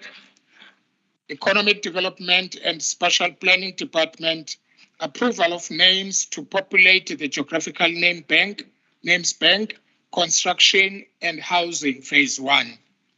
This report is on page 54 to page 65, recommendations on page 58 as recommended. Item 6, Economic Development and Spatial Planning Department, approval of names to populate the geographical names bank, financial terminology, phase 2. This report is on page 66 to page 77, recommendations on page 70 as recommended. Item 7, Economic Development and Spatial Planning Department, approval of names populate the geographical names bank, business and economic terminology, phase 3. This report is on page 78 to 89. The recommendations are on page 82 as recommended. Item 8, Economic Development and Spatial Planning Department, approval of names to populate the geographical names bank, house and home, phase 2. This report is on page 90 to 103, recommendations on 94 as recommended.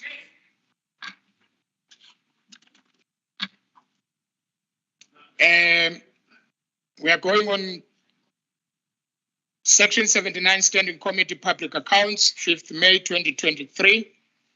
Item 1 we dealt with. Item 2, Office of the Chief Whip Department, report on the expenditure and the performance of the Office of the Chief Whip Q1 of the 2022-2023 financial year. This report is on page 13 to page 19. Recommendations on page 19 as recommended. As recommended. Item 3, Office of the Speaker, Oversight Report on the Group Financial Service Department deviation from tender process for the month of October 2022 of 2022-2023 financial year. This report is on page 20 to 33, recommendations on 27. As recommended.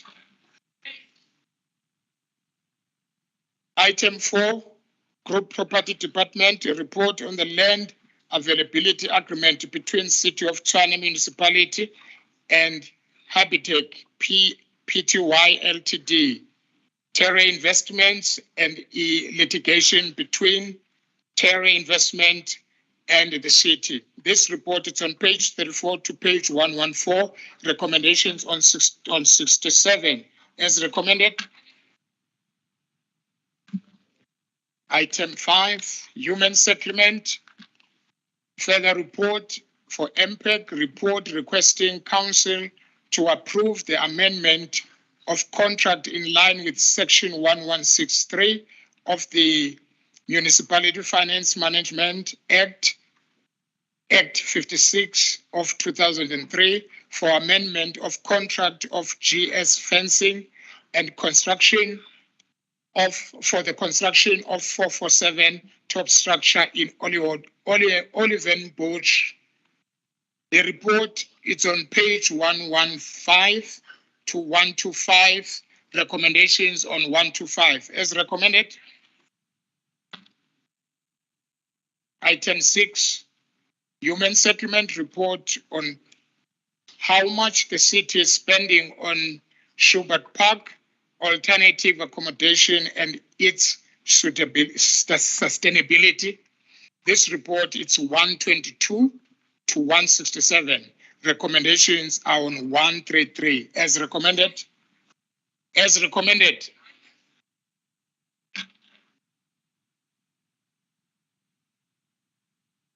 Office of the Speaker, a report on the inspection in local of the Section 79 Standing Committee Public Accounts at Soshanguve and Kharangua landfill sites.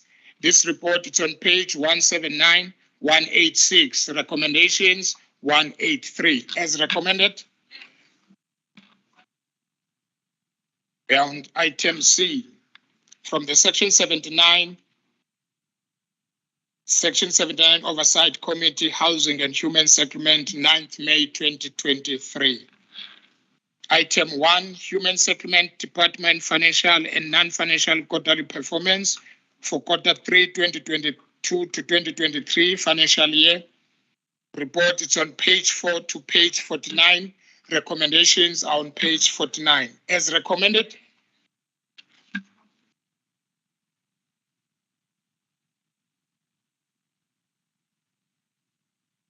Say it again. Speaker, can I please table 3 recommendations on this report? Extra recommendations. So which item? Item 1. Item 1 on C. Okay. It is recommended that the group head of housing and human settlements should review all the officials and their performance on the necessary disciplinary. Okay. Sorry, Councillor, point of order.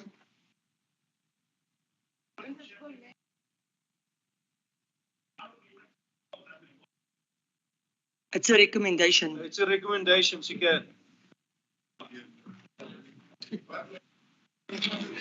She's not allocated to speak, but she's raising their recommendations.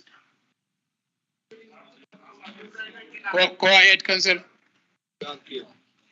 The group head should evaluate the reasons for the underperformance of the report, and the appropriate corrective measures should be made to the portfolio Section 79 Oversight Committee. All reports should be submitted to the Portfolio Section 79 Committee in the next portfolio meeting in August 2023. That is the 3 recommendations. It was approved by myself and seconded by Councillor Erasmus. Speaker, on a point of information. Thank you, Speaker. I don't know, my colleague, if maybe he understands something. I think he failed to understand that we have a Section 79 committees where he can call the reports there. But I'm saying if there is anything or any question that you want, there is also the part in our program of the council, in our agenda of the council, where you can ask questions whatsoever. But I'm saying you were supposed to ask those reports from the Section 79 because he was also present in the meeting. Some of those recommendations, Chairperson, I don't agree because this is not a platform. Thank you. Thank you very much. As amended. As amended. Let's move to item 2. Human Settlement Department reports on all projects funded through the Social Housing Regulatory Authority grant. This report is on page 50 to 55, recommendations on page 55. As recommended. Are you having recommendations of this one? Okay. Speaker, the recommendation is that the Department of Human Settlements provide in the annual report in the August portfolio the amounts that was spent on each of the projects that was tabled in this report. Number 2, the department should provide the Oversight Committee in its August meeting the recovery plans with regards to the KPIs that the department did not reach. It was proposed by Councilor Lenore Jansen van Rensburg, seconded by Councilor Masilela Matal.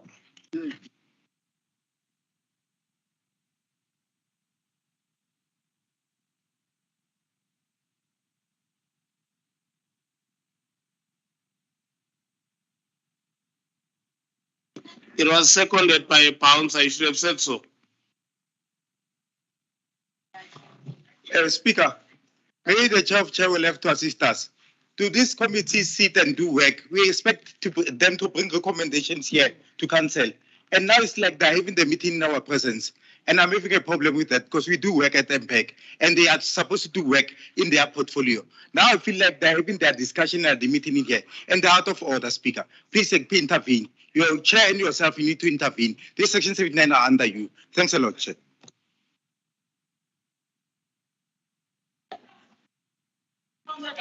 Alderman Malule. Yeah, thanks, Chair. I think Councillor Khatlo makes a valid point, but then let's expound on the point that has been made. There's an item in committees called calling for reports. The councillor must exploit that section of calling for reports. But what is it that they're doing to us as council? Because as council, we must take cognizance of reports of committees. They must make recommendations. They must just work. And if they want these reports that she wants, she must call for those reports at the committee level, not at the council level. Then now it looks like we're in a committee meeting. We are calling for reports that the committee can do at their own time. We should forgive her. She's new. She can learn as we go. But we don't want to be hard on her, but it's the work of the committee that can do that. We can call that report at the committee level, not here. Thank you very much, Chair of Chairs. Thank you, Mr. Speaker. I've heard the comment. The relevant councillor is learning. I'm a teacher. So we've discussed this. I also discussed it with the chairperson. I didn't change it myself. So it's just added. I advise, and I actually did so, advise that this be requested in an additional report and not at this stage. But I think there's nothing wrong with submitting it now as an extra recommendation that we do with any other report. But we will make sure that this is sorted out. Before it comes to just a minute, Chair of Chairs, point of order. Councillor, please, you only speak when you only speak when I ask you.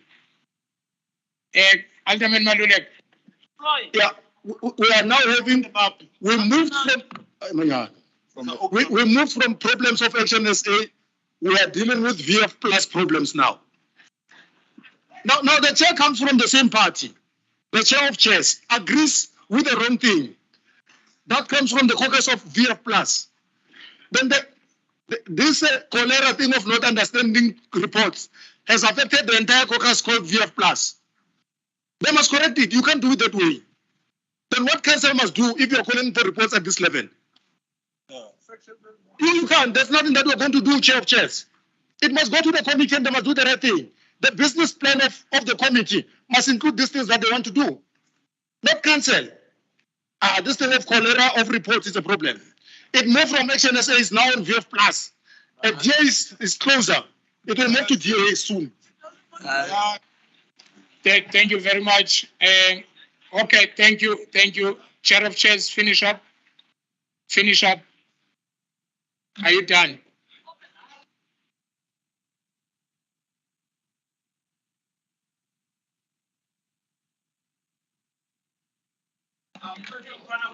Okay, thank you. As amended.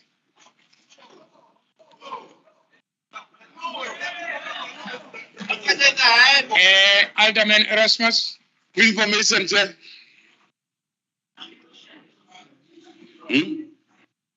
I've noted Alderman Erasmus. Honourable Speaker, thank you for taking my hand. I would like to request a 2-minute caucus, please. Thank you.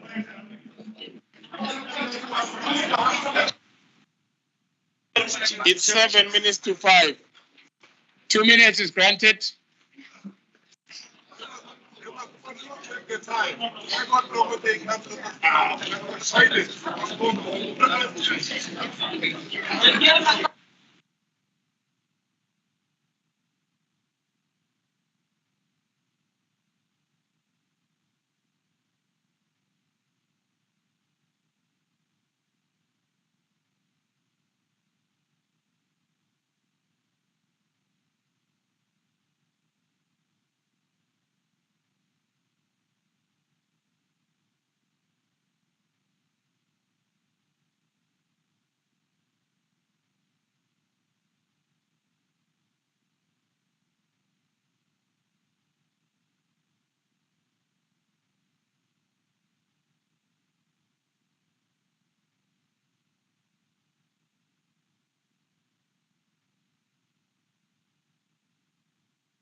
Thank you very much. Your 2 minutes is up.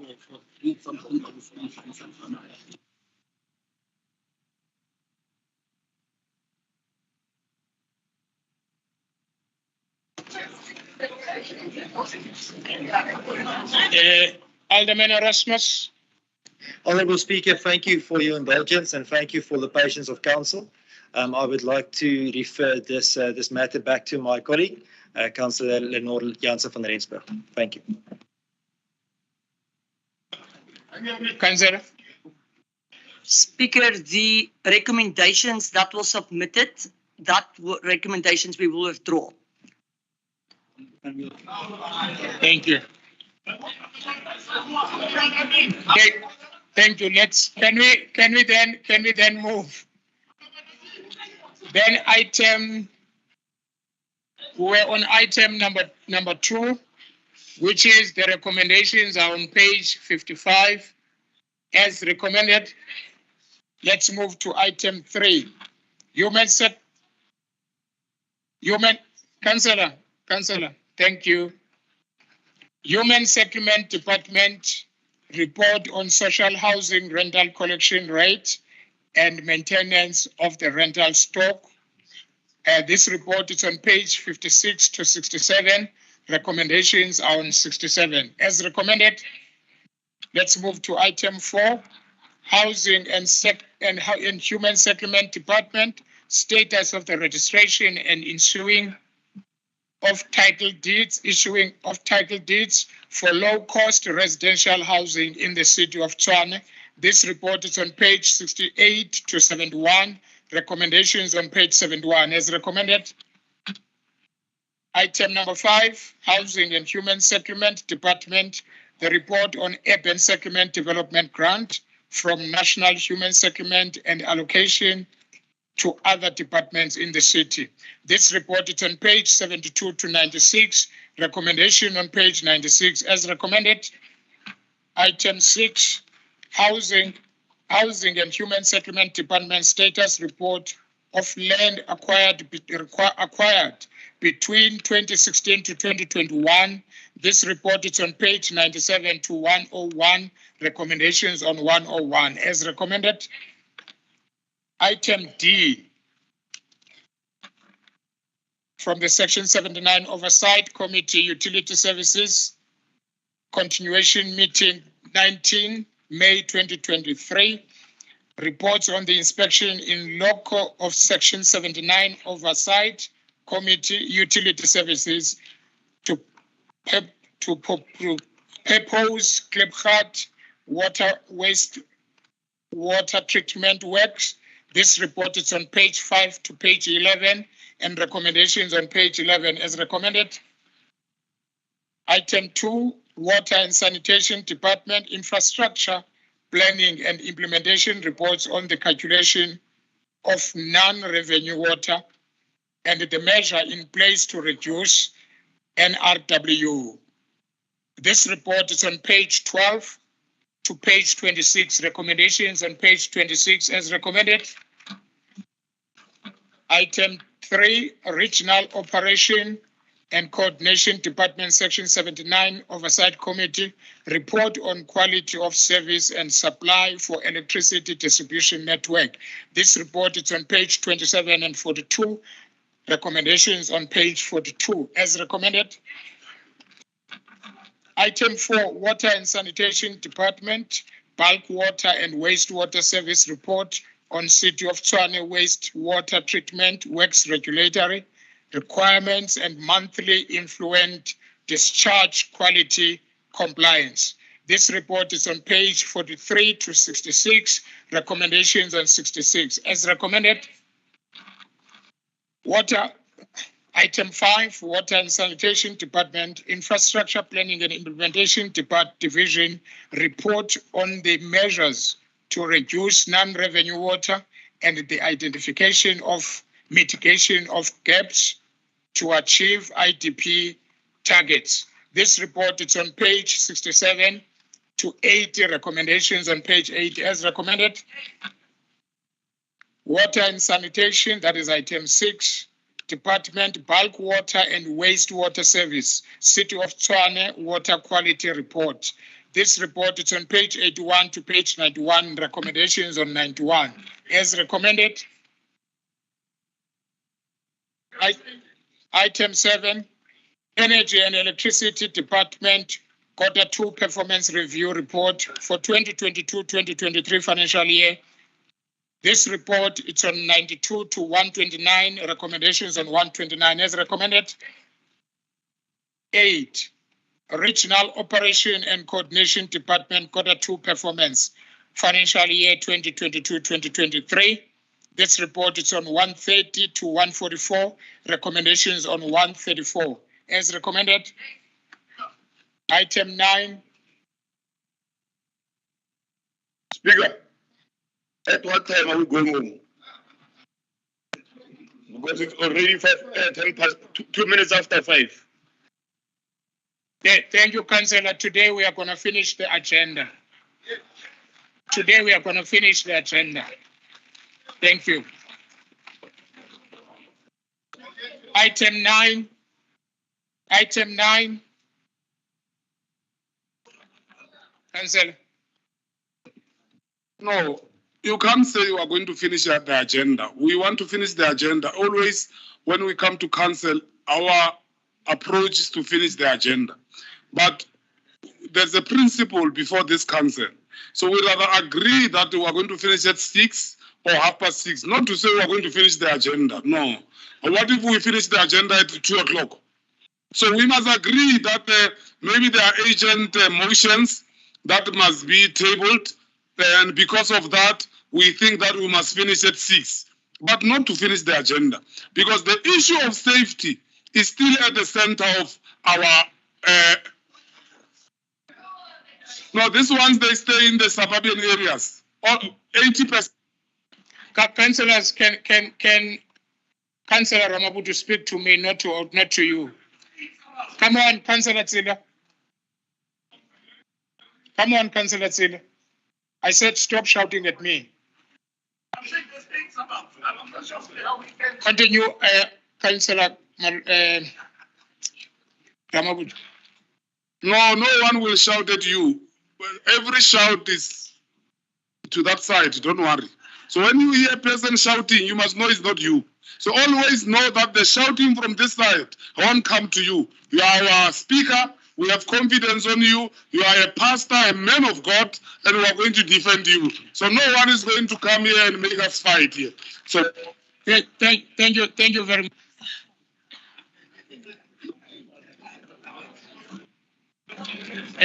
Councillors, as all of you that you know, that there are urgent motions and also the election of a chairperson that all has to happen today. And now it's now it's 5 o'clock now. Come on. It's 5 o'clock now. Can I request that we continue with the agenda until we reach to the major or to the important motions that have been tabled. And Councillor, can I finish? So if I can be allowed that we finish our agenda, the latest at 6:30. Councillors, can we agree on 6:30? Councillor Ratukwan. No, thank you, Speaker. We were in programming committee, Speaker.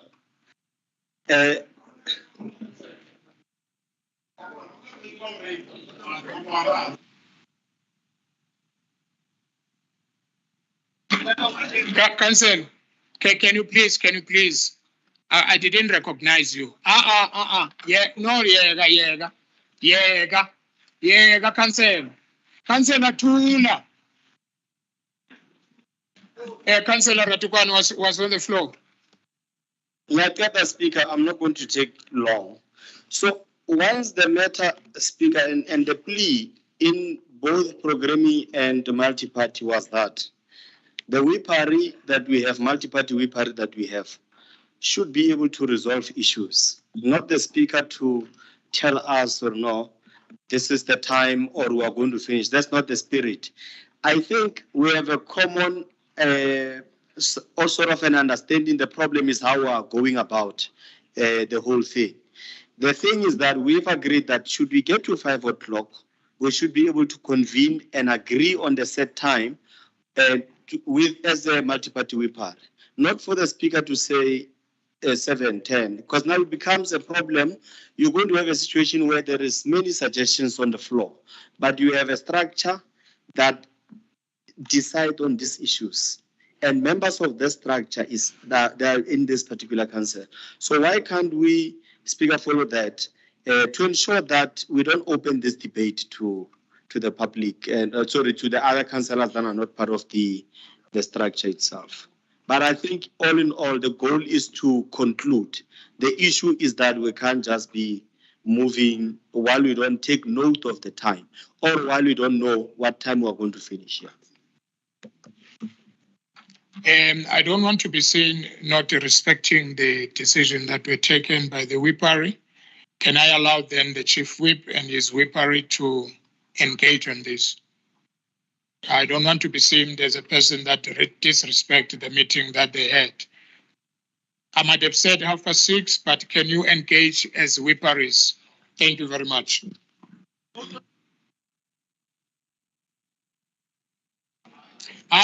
Let's follow what they are asking. They discussed this in their whippery. Let's allow them to engage.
Thank you very much.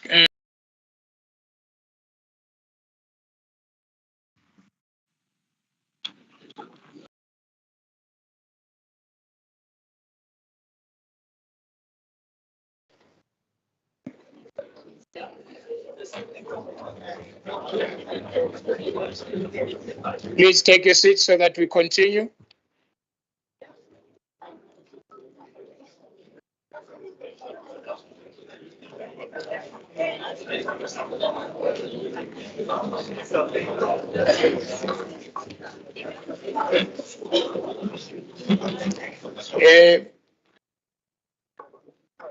We are going to go straight to item K.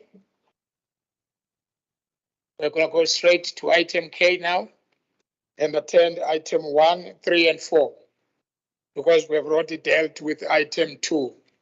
So we are dealing with item 1, 3, and 4.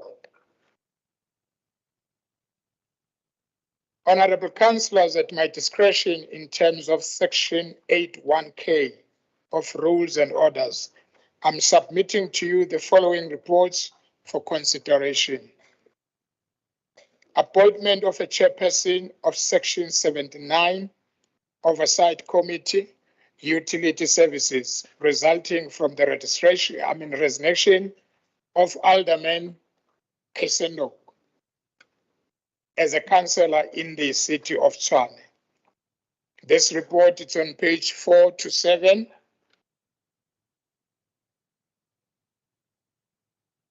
Honorable Councillors, this report is on page 4 to 7, recommendations on page 6. Honorable Councillors, we will now commence with the nomination for the chairperson of section 79, Oversight Committee, Utility.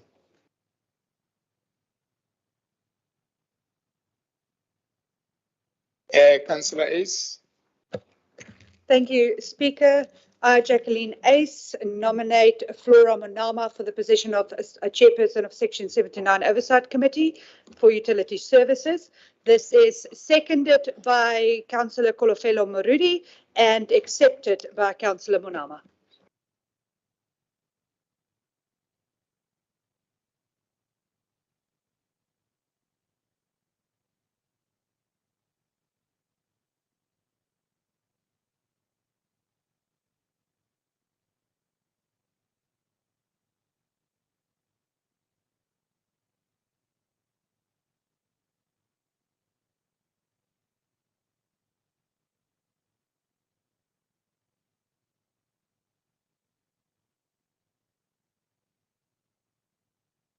Thank you, councillors. Thank you, councillors. Councillors, thank you.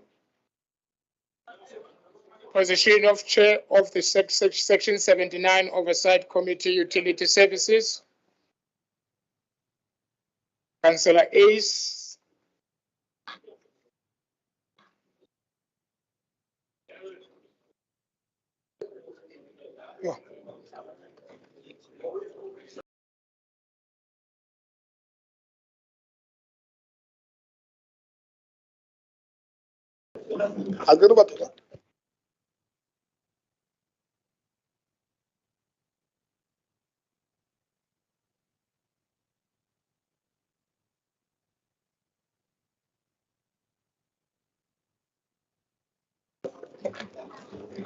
Yeah.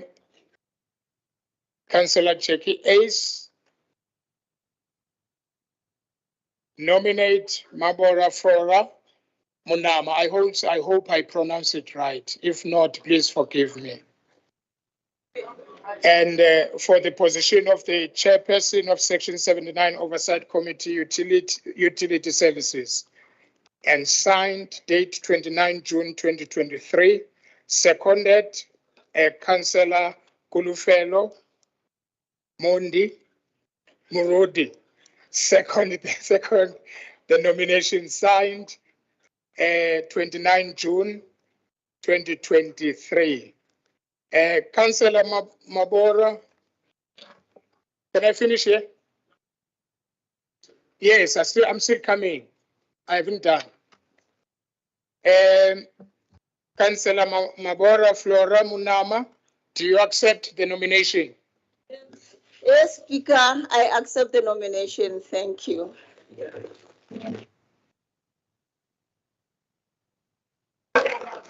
Thank you. Honorable councillors, is there any other further nominations? Thank you very much, Speaker. I, Councillor Obaken Ramabodu, hereby nominate Councillor Randall Williams for the position